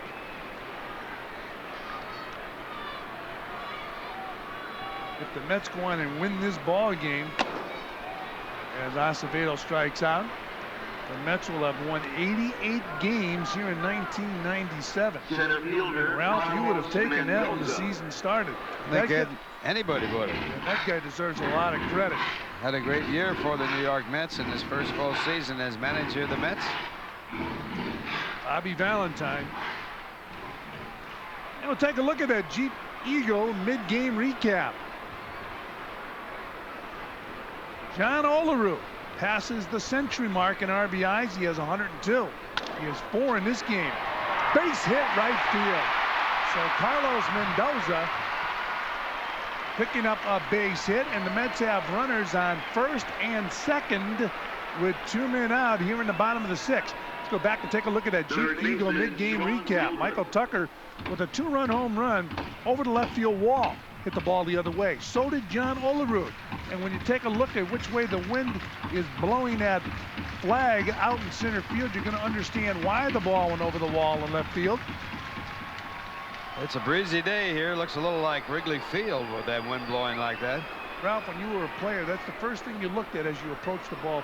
Absolutely. Which way is the wind blowing? Of course, in the days when I played in Pittsburgh, you didn't have to go to the window. All you had to do is smell. And if you could smell sulfur, the wind was blowing out. The sulfur from the steel mills in Pittsburgh. Runners on first and second, a 1-0 pitch.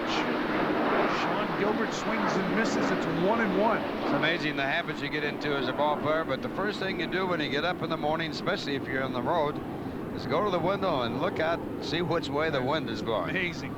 And when you're all done playing, you don't care anymore. Doesn't make a bit of difference, does it? The 1-1 pitch. Fouled off. Of course, in Chicago, playing for the Cubs, you didn't have to look. You could smell the stockyards. If the wind was blowing out, you could smell the stockyards, which were located on the south side of Chicago. And that meant the wind was blowing north, and it was blowing out. Nice smell, huh? Those stockyards. Boy. 1-2 on Sean Gilbert.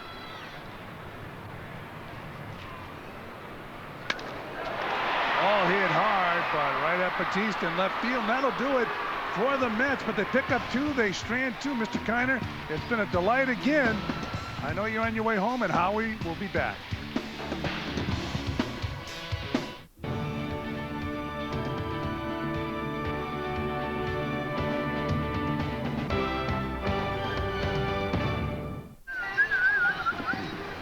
Oh, back here at Shea Stadium, Ralph Kiner on his way home. And a man who just came from home, sliding back into the booth. Howie Rose. Now, enjoying come the on. music here. Yes, but we got to fess up on the last day. You're making it sound like Ralph's on the bridge already. Well, he's close. Ralph is here. Ralph is soaking up the environment of the final day of the year and reveling in what that man has done, John Olerud. You know, never mind that he's had 4 RBIs today to get to 102. He's had 14 RBIs this week. I mean, I remember saying when we were in Florida earlier this week, I said, boy, he's got 88 RBIs. You know, he had gone through 72 games leading up to Monday in Florida with only 29 RBIs. And I remember saying, man, he was a lock at one point to hit 100, and with a burst at the end, he's done it. But now what, as far as Olerud is concerned, as Michael Tucker, leading off the Atlanta 7th, takes a ball, and Roberto Perugini replaces Olerud at first. Well, Roberto Perugini said if he'd like to get the opportunity to play every day in the big leagues. He drove in 100 runs and hit 30 home runs in AAA this year. It's funny, once you're in the minor leagues for a period of time and you don't break through into the big leagues, you get a cup of coffee here, and it's not hot coffee, it becomes cold coffee. You leave a bad taste in somebody's mouth and you don't get the opportunity. When do the big leagues become Starbucks? Perugini steps on the bag, and Danny Boy Tucker either is retired, 1 away. Oh, you said Danny Boy. I thought you were going to start singing. I was going to say Danny Bautista, but then I realized that Bobby Cox didn't change his lineup exactly the way I expected he would. And I told you at the beginning, this is one of those spring training games, so if you're keeping a scorecard, be very careful. If you find mine downstairs, it's just blowing her in the wind. Yeah, I heard about that. It's a traumatic experience. But how about Ralph, huh? Ralph came through. He gave me that scorecard, and I don't understand the thing he got on it. Well, you'd better, and that's a Hall of Famer scorecard Yes, you got sir. there. So just make sure it all makes sense. 0-1 to Rafael Belliard. That Ralph Kiner should be in the Hall of Fame as a broadcaster, also in the broadcaster's wing, along with Phil Rizzuto.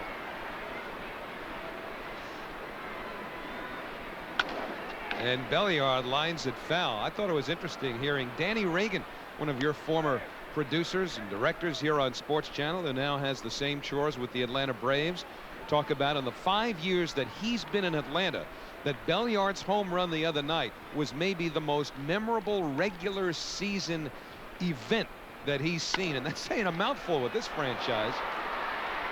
Danny's looking for the little things in life. So Belliard, who hit his first home run since Cinco de Mayo 1987 on Friday night, has a one-out base hit here, and Greg Colbrin will come up as the pinch hitter. Colbrin batting for the pitcher Keith Millwood. So what about this protected list now that the Mets have to have in by no later than 2 weeks after the end of the World Series?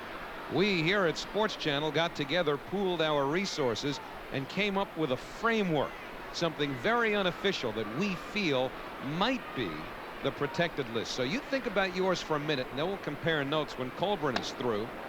And the former Florida Marlin takes the breaking ball from Acevedo inside. 7-2 New York here in the 7th inning. Mets hoping to close out with 88 wins. Billiard Bluffs doesn't go, and the fastball backs Colburn away 2-0. In 1984, when the Mets broke through after 7 straight losing seasons, they won 90 ball games. They were in a pennant race most of the year. The Chicago Cubs finally won the National League East that year.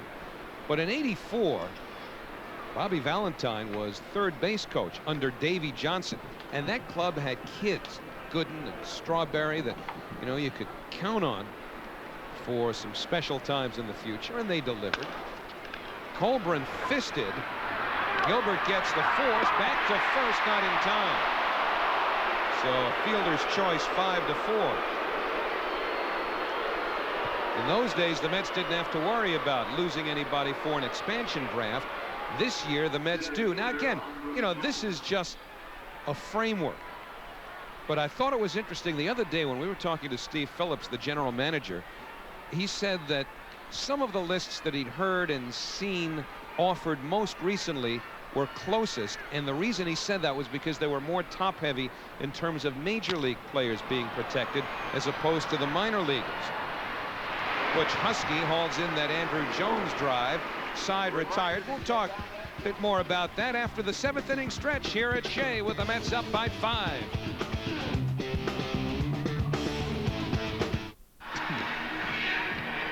Well, we're going to the last of the 7th inning. The Atlanta Braves, as promised, have a completely different unit on the field now than they did when the game started. The new pitcher, as we go to the last of the 7th, is Brad Klontz. Well, they've got a host of other changes. Greg Colburn, who pinch hit, stays in at first. Tommy Gregg is now in left. Danny Bautista's in right. Mike Mordecai is the third baseman. So they've changed everybody since the beginning of this ball game. Is Brad Klontz making his 51st appearance, getting tuned up for the postseason. And Roberto Perugini, in his first at-bat of the afternoon, took over from Olerud. And Perugini goes after the first pitch, pops it up. And it's finally hauled in by Graffinino.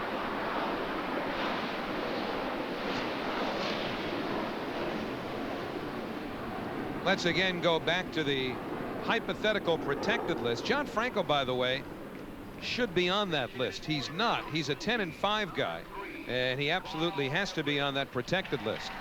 So you would have to take one, and just again to illustrate how difficult this is, Franco has to be on there, right? So you've got to take one off of that list, and everybody's on there for a pretty good reason. Now there's risk involved to some extent. If you were to let an Isringhausen, a Pulsifer, or a Paul Wilson stay unprotected, and do you protect, here's just one of the questions, do you protect Everett and McRae because of the loss of Todd Hundley for part of next year and the fact that they represent possible run production? 0-2 on Carl Everett. Well, it's clearly going to be a very difficult decision for the Mets, and I'm sure they're going to have a list from Bobby Valentine, and Steve Phillips is going to have a list from a lot of different people, scouts, a lot of people in the farm system, managers in the farm system, coaches. But the buck stops with Steve Phillips. And Everett down on strikes, 2 men away. Everett batting for Bernard Gilkey. It's going to be tough, right? There's a tough decision. John Olerud, they have to wrestle with that decision. I mean, he's done a fine job defensively and offensively. Now Bobby Cox going out to make a change. Talking to Ralph Kiner, and we talked about manager of the year. Ralph thought Dusty Baker. I felt Bobby Cox, although I applaud Dusty Baker, the job he did this year. I'm going with Ralph on that one. Dusty Baker, you guys, it's funny when you give him Most Valuable Player award, it goes to a guy on a winning team that had a great year. When you go with manager of the year, it always goes to a surprise. Well, that's how I've always done it. The man who's done the most with the least. And this call to the bullpen is sponsored by Omnipoint.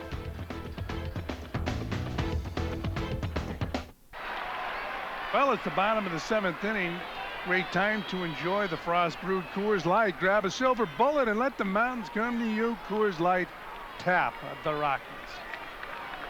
Mike Cather becomes the 4th Atlanta pitcher. He works to Butch Husky and throws ball 1.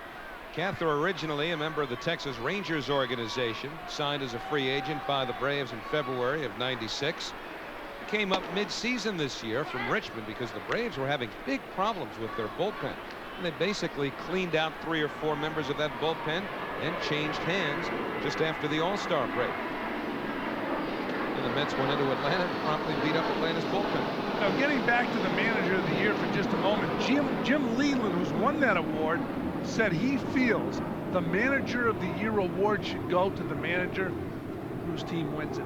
Wait to the end, wait till it's over, and then give it to the manager that wins it in the National League and the manager that wins it in the American League. And I agree. Then it's automatic. There's no voting. I agree. And Husky waves at a breaking ball. The side retired. So the Mets go in order, although it took 2 Atlanta pitchers. Still 7-2 New York. New York Mets baseball on Sports Channel is brought to you in part by Discovery Channel. Explore your world.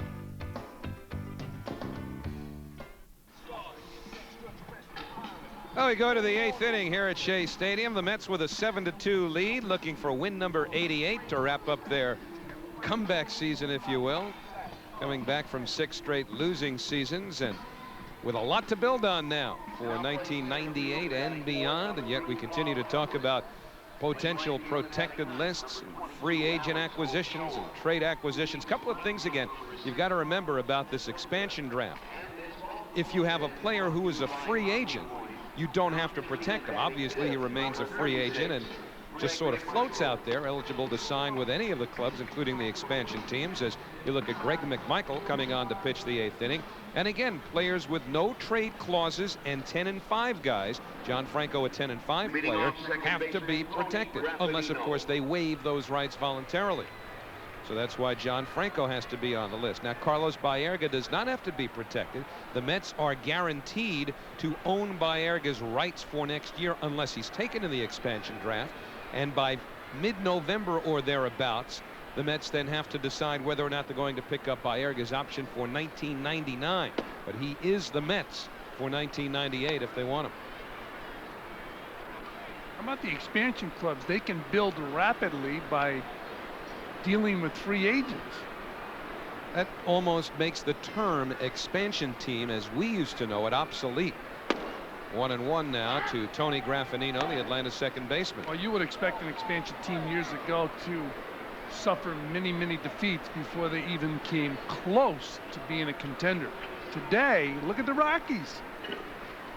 And the Marlins came into the league the same time. Now they will each have been in postseason play, with Florida making their first foray into the action this year. Both the Devil Rays and the Arizona Diamondbacks, the expansion teams for next year, are going to be huge money makers. Alex Ochoa got a late start and makes a nice catch, one away. How about Mark McGwire hitting a home run? Steve Traxel gives up home run number 32 this year. More importantly, for McGwire, it's number 58. Incredible. And to watch him hit a ball, he consistently hits the ball 500 feet. Well, he's going to lead the majors in home runs and yet lead neither league in home runs. And Mordecai lifts one over the glove of Jason Hartke. The Braves have their 5th hit. The most, well, it's tough to say the most dominant home run hitter of all time, but he hits the ball, I guess, consistently further than any other home run hitter ever. Just incredible, some of the balls this man hits. So 58 home runs for Mark McGwire. That game is in the last of the 6th inning, so he needs 3 more to tie Roger Maris. That's the bad news. The good news is the game is tied, so perhaps they'll go deep enough into the game to get him an extra at bat or 2. But of course, the problem is an extra inning game is often decided by a home run, and the Cardinals are home today. So realistically, it is now almost impossible, unless the teams take turns tying each other, for him to do it. I'm glad he stayed in the National League. I'm glad the Cardinals signed him and give us a chance to watch him play more next year.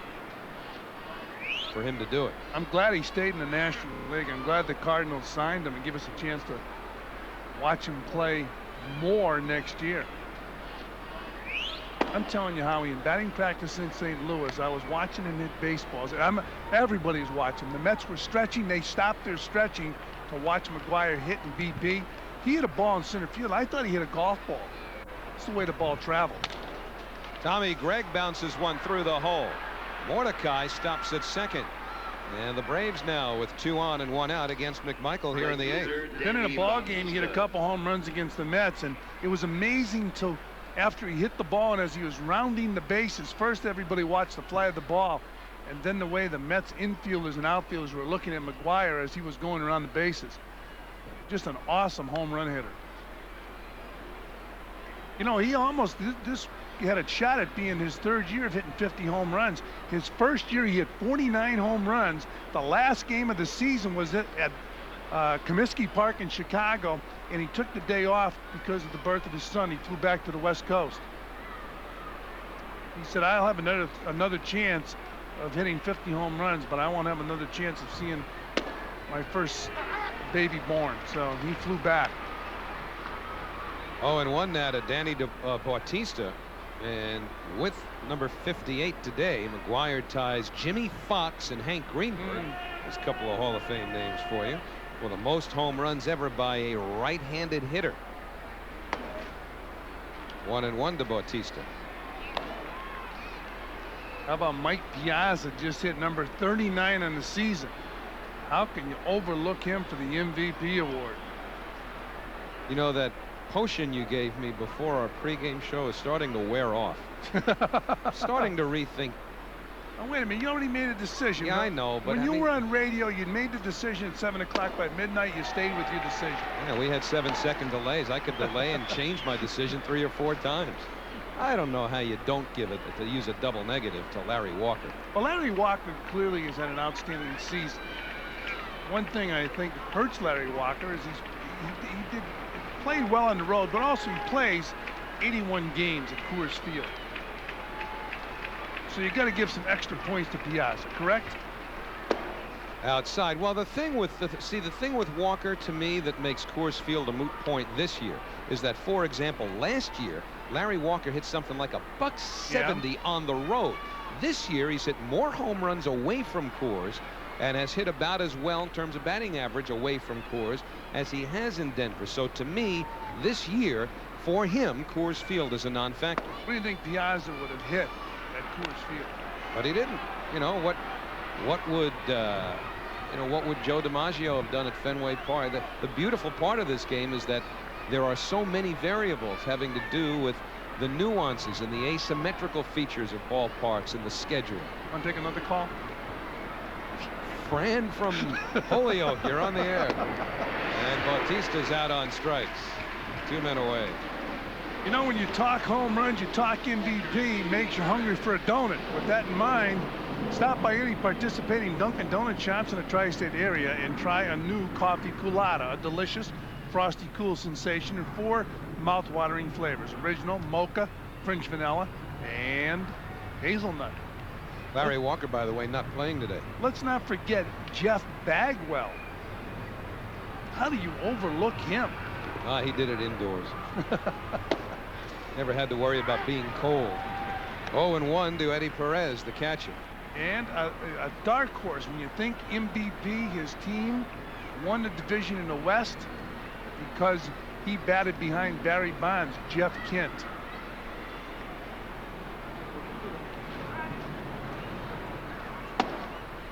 That is what makes this game so beautiful. The fact that there are so many conditions and so many variables. And this one plays in this park, and this one only gets to hit as a designated hitter as opposed to a fielder. And there are so many of those types of arguments that can be made without ever proving anything definitively, far more so than in any other sport. Let's take another call.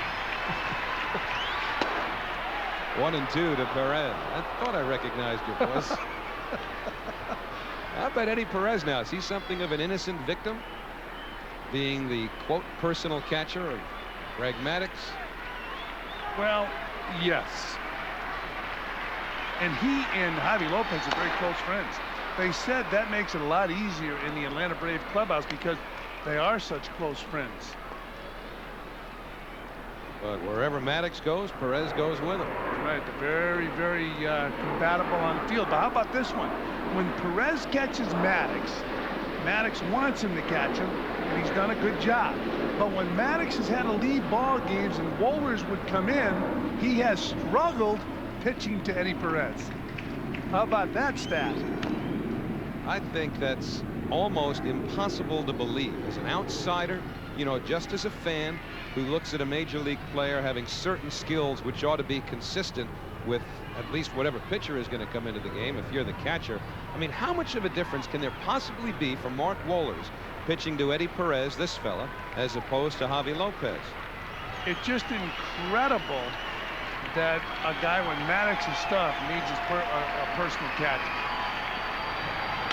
And the 1-2 straightaway center. Everett still going. The wind taking it. But Everett holds it down.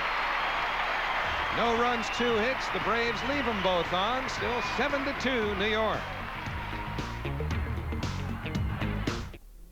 New York Mets baseball on Sports Channel is brought to you in part by Petro, #1 in home heating oil and services since 1903. Call 1-800-OIL-HEAT. Fans, right now, we'd like to recognize the following organizations for their participation in closing day here at Shea Stadium. The Mets thank all of the sponsors for their generous support. Armatron, Baldy's, Chase, Coca-Cola, Community Camera Center, Courtyard by Marriott, Emerson, Conn's, LaGuardia Marriott, Mid-City Grill, Pan Am, Selling Edge, Sports Illustrated, Sports Channel, Starter, Tropicana, WFAN, and WWOR-TV. Thank you, everyone, for your support during what's been a marvelous 1997 season for the New York Mets. And everybody enjoying it here at the ballpark right down to the very end as we go to the last of the 8th inning. Mets leading 7-2 in a game that they trailed early on 2-0 because of Uncle Tucker's home run off of starter Juan Acevedo, who stands to win the ball game. Chad Fox, by the way, becomes the 5th Atlanta pitcher, and Matt Franco is going to be a pinch hitter, and he'll bat for Jason Hartke. Matt Franco, one of the subtle storylines of this year.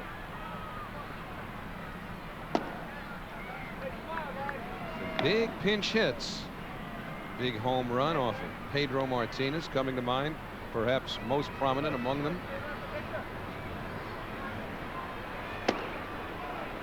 2 balls, no strikes to Franco. Yeah, that was a great ball game played here at Shea Stadium when Matt Franco stepped to the plate and hit a rocket over that right field wall into the bullpen off Pedro Martinez.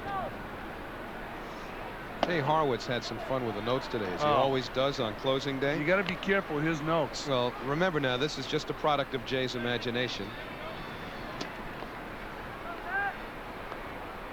Chrysler League leaders first, though. And Matt Franco, as you know, with some of those big pinch hits.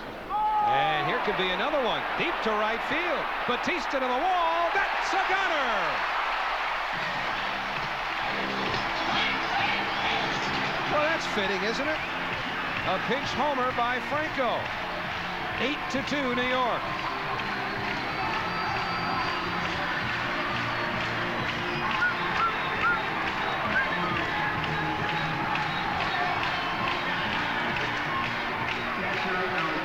That's our Modell's replay. And take a look at this. Matt Franco going to the plate and driving this ball over the right field wall. Leave with a good moment. Season ends. Bobby Valentine remembers his pinch hitter, Matt Franco. Alberto Castillo grounds to short for the first out. And there's the reaction on the bench to the home run off the bat of Matt Franco. Shortstop Ray Well, that's Ordonez. 11 pinch hit home runs for the Mets, and that leads the major leagues. The 3rd for Franco. That's a natural swing, right? Well, Jay Horwitz says that Matt's going to leave for LA tomorrow to start filming a movie with his uncle Kurt Russell called The Unnatural. According to Jay, Franco says, I play this young college infielder named Barney Nichols, who fails to get a hit the entire season in Class A ball. I have to try to miss every time I come up to bat. It should be fun. Do not believe a word of that quote. It's a figment of Jay Horowitz's imagination. And there's more where that came from. Matt Franco has plenty to smile about off of this year, if not a movie career. And Ordonez lines one off the glove of Belliard. Ray Ordonez with a base hit. Rafael Belliard got his glove on it, but unable to come up with the grab.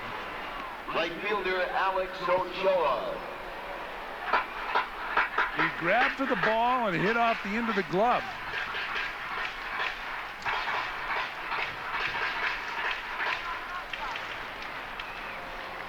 There it is again, ball popping in the left field.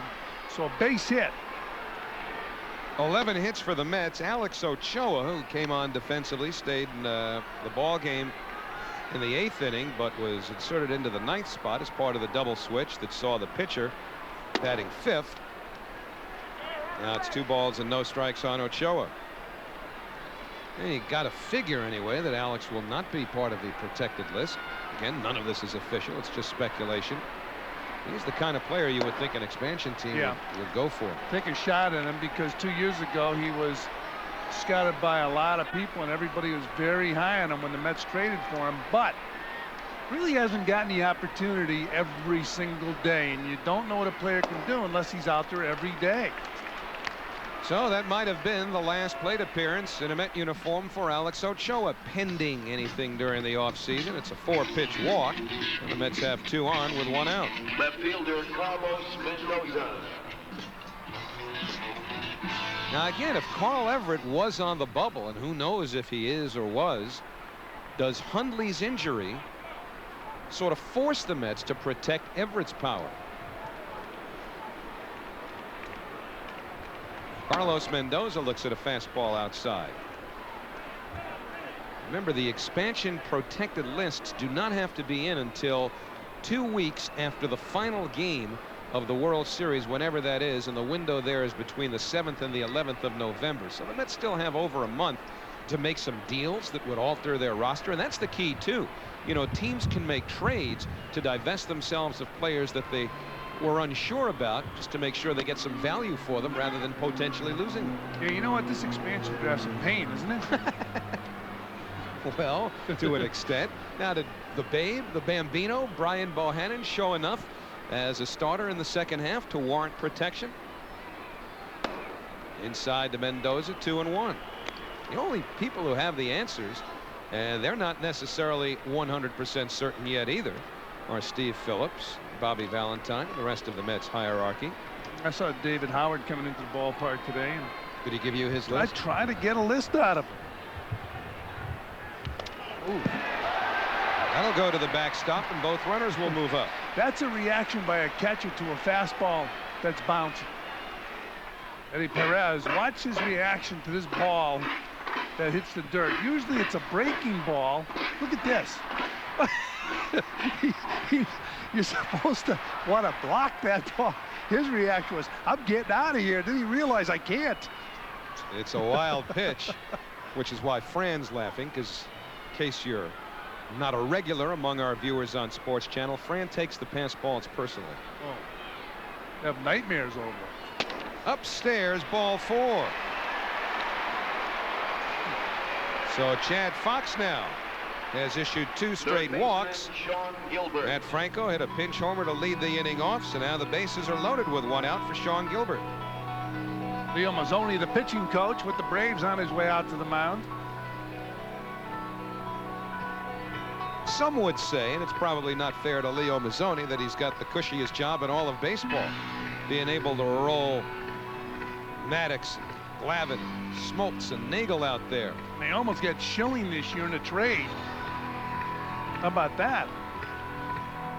And Bob Apodaca has helped revive the career, if not totally redefine it, of Rick Reed, Brian Bohannon as well. I mean, I think you can, off of what we've seen in the second half, put Bohannon in Reed's neighborhood, if not his class, because you'd have to see a full season's worth of starts by Bohannon. But there's the biggest surprise on the ball club, and perhaps that's number 2. So Sean Gilbert with the bases loaded takes one on the outside corner. It's 8-2 New York. We're in the last of the 8th inning. If you want to look ahead to the Braves batting order in the 9th inning, get your own scorecard. Ours is a mess. The entire Braves starting lineup has been replaced. That's outside. Actually, Chad Fox, the pitcher, is due to lead off the inning, and then Rafael Belliard, and then the first baseman Greg Colbrook. But that is all subject to the whims of Bobby Cox. Would that be plural or singular? Whims or whim of Cox?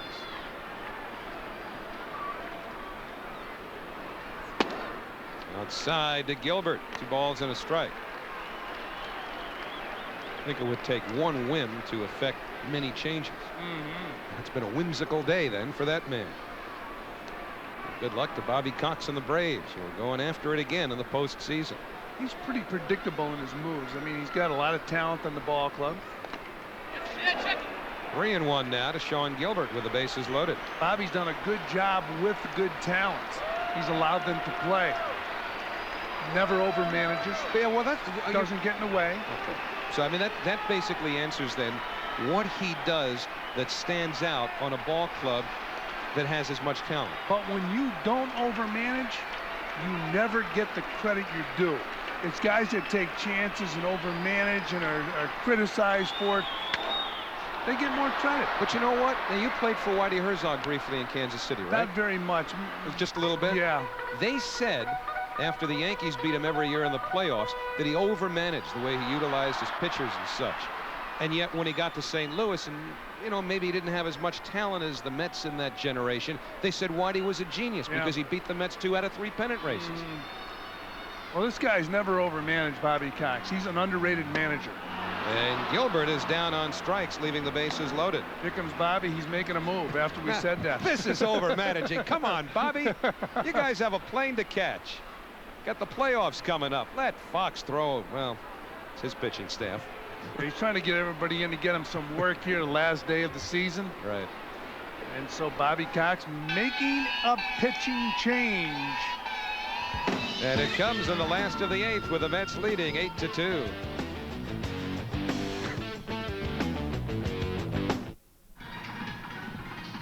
And it's been a season's worth of good memories for the New York Mets fans, although Bobby Cox isn't ready to let go of it yet because he's gone to his 6th pitcher as Gary Lightenberg comes out of the bullpen and will try and retire Roberto Pettagini with the bases loaded and 2 men out. Remember Greg Olson, the pitcher, no, I'm sorry, not the pitcher, Greg Olson, the catcher who was in the Mets organization and then went to the Atlanta Braves? Well, Olson, who was managing in the Independent Prairie League, called the Braves to recommend this Gary Lichtenberg, and the Braves scouts were so impressed that they signed him to a minor league contract. You know what Olson's reward was? Now you would think, all right, that's nice. I mean, what would be a just payment for a tip that brings you a major league pitcher? At least dinner, right? Well, the Braves sent him 6 dozen baseballs and 2 dozen bats, which I guess they need in those independent leagues. 0-1 to Pettagini. Pettagini, the International League MVP, 100 RBIs down there, but still needing to prove that he can hit major league pitching. And again, given what he did in the minor leagues, the kind of player you would think an expansion team might be interested in. Well, I know he's a favorite of Bobby Valentine, so I wonder after the first Met is picked, will he be one of the Mets pulled back? And you can pull back 3 every time you lose 1. 0-2 to Pettagini. 2 out, bases loaded. Would you rule out his thunder in the major leagues as opposed to AAA? Would I rule it out? In other words, would I say that he doesn't have the kind of power to hit in the major leagues that he exhibited in the minor leagues? Well, for one thing, he's not a child. I mean, this is the 3rd organization that Roberto Pettagini has been in. Rick Reed's not a child. Well, okay. Point well taken. Yeah, I'll give you that. Thank you very much. He's 26 now. If you're asking me, do I expect him to hit? Well, if you're saying, well, it's his 3rd. He's not that old. Well, are you saying, do I expect him to hit 30 homers in the big leagues? No. Are you saying he cannot hit 30 homers in the big leagues? No, because I didn't think Rick Reed was going to win 13 games as long as you bring it up. 7-1-8. No. 0-2 to Pettigini. Pettigini out of the San Diego and Houston organizations. Will it be April until they find the baseball? No, Alfonso's got it. And Pettigini is down on strikes. So if the bullpen holds on, that takes care of the Mets offensively for 1998. But there's 3 outs to go, and they lead the Braves 8-2.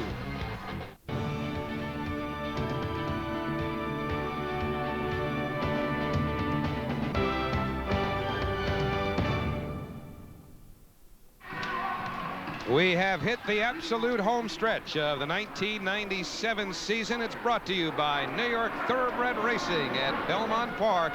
What a ride.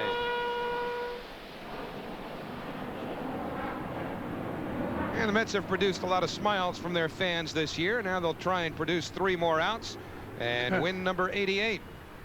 As Greg Myers will be the batter. He's batting for the pitcher, Barry Lechtenberg. And McMichael throws him a strike. 0-1.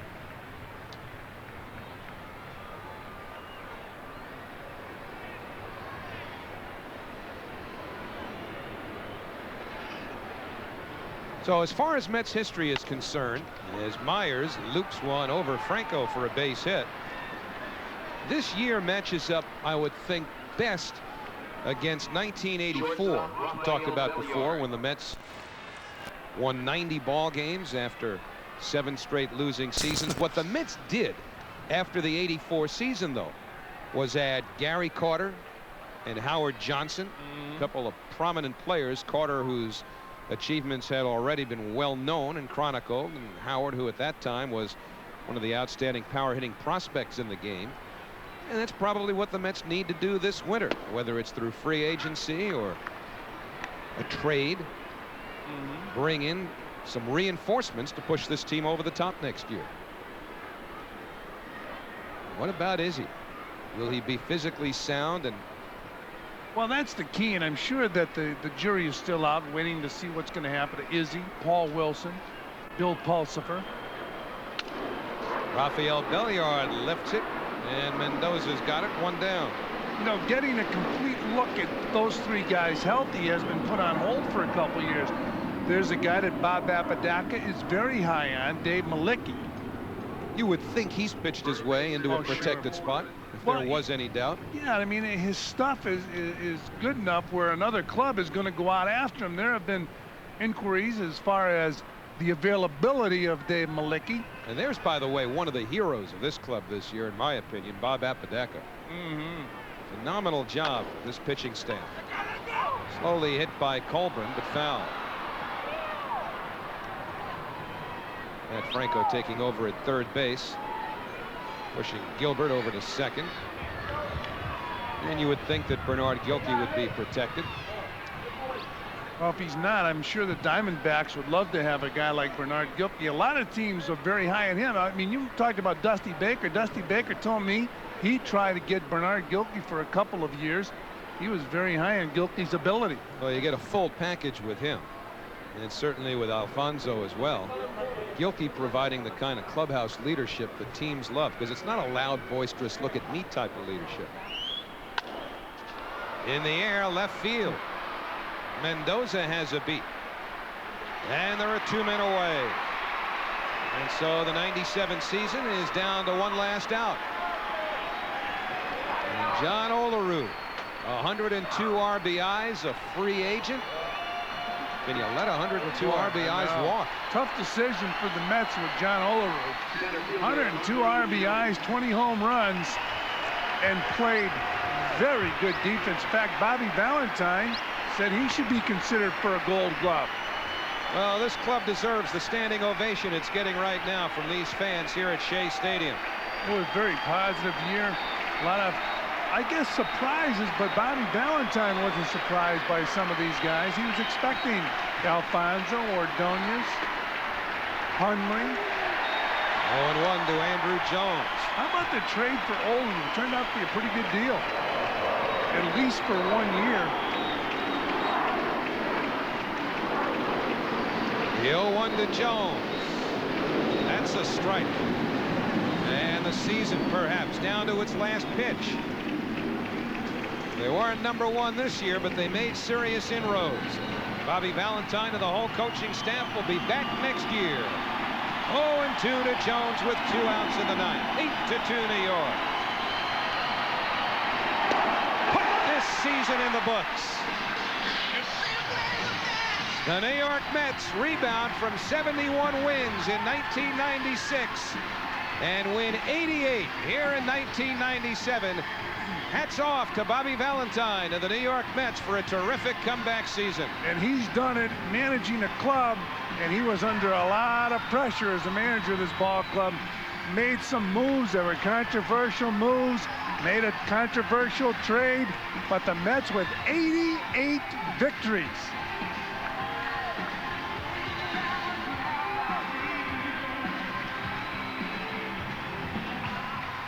It doesn't start in April, you know. It starts in February when the manager and the coaches assemble at Port St. Lucie, Florida. Some players spend good chunks of the winter down that way working out and getting prepared. So the off season isn't as long to them as it's going to feel to you.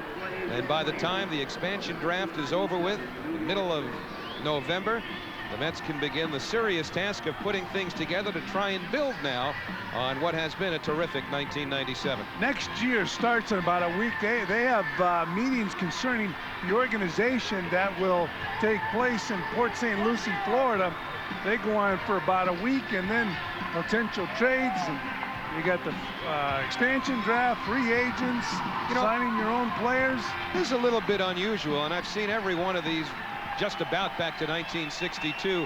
I don't know that I've seen a Met team care for and enjoy each other as much as this team has, and I really think these embraces mean that. You know, in the past they'd shake hands, come off the field, tip their hats to the crowd, but look at how this team has enjoyed each other this year. I don't know what that means in the win column necessarily, but it's been a real good bunch, good mix here. Well, they tried to clean up the Major League team a few years ago, and they were able to do it. And as far as the wins, we mentioned 88 wins this year. A lot of people said they would be happy with a 500 season and then build upon that. Well, they've got 88 wins to build upon. And they've got some talent, some guys who realized their potential this year. Edgardo Alfonzo, for one. That guy, Butch Husky, coming on. He told me before the game he wants to improve in every phase of the game next year. Join in the quest for a common goal, a world championship.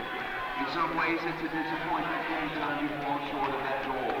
But for Mets fans, and so the Mets continuing to thank each other for what's been a terrific season. And Mr. Met on the field, his head's getting even bigger. And a perfect 17 wins over 1996. A lot of the players have already thrown their caps into the crowd.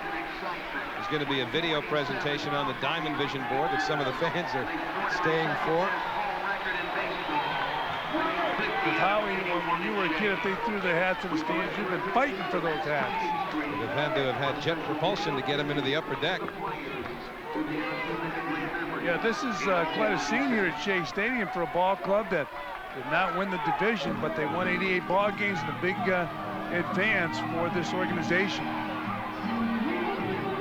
8-2 the final this afternoon as the Mets close out the 1997 season. 88 wins, 74 losses, and a lot of well-earned respect.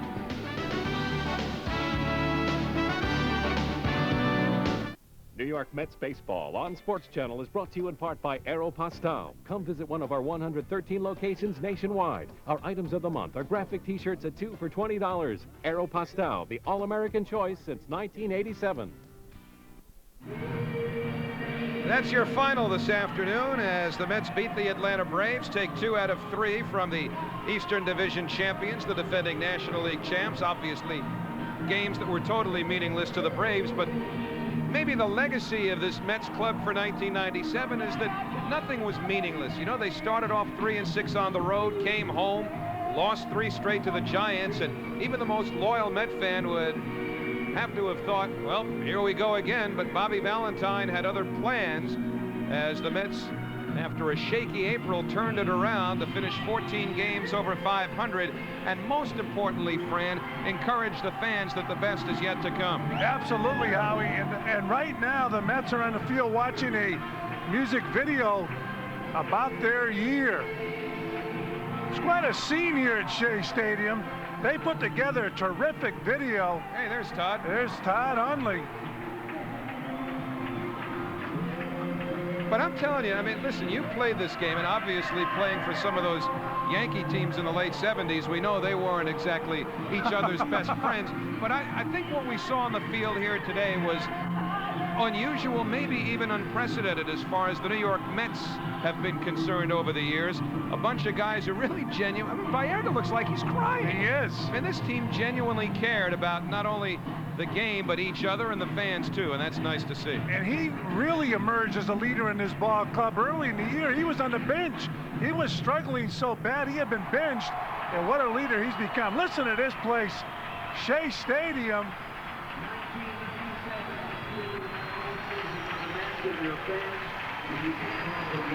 That was a terrific music video put together by the broadcast division here at Shea Stadium. The video department, they do a terrific job with the scoreboard. That video was outstanding.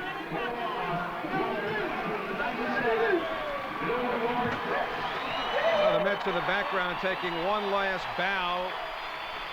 Most of them, as we mentioned before, have already thrown their caps to the crowd. Rick Reed's going to do that now. And he got a lot more out of that right arm this year than anybody could have imagined. Todd Hundley back in the ballpark a couple of days after going the elbow surgery that puts 1998 some jeopardy for him. But listen to this crowd. They're chanting "Let's go Mets" as though they want opening day to be about 24 hours away. So the Mets defeat the Braves simply to punctuate a magnificent 1997. Our Coors Light play of the game, a keeper for John Olerud as he goes over the 100 mark and runs batted in. He needed one RBI to reach the Century Plateau. Instead, he picked up 3 with one swing of the bat. Then Inigo with the fastball out over the plate. Olerud going the other way over the 371 mark. And what a day it's been here at Shea Stadium for everybody. You know, Carlos wants to be back.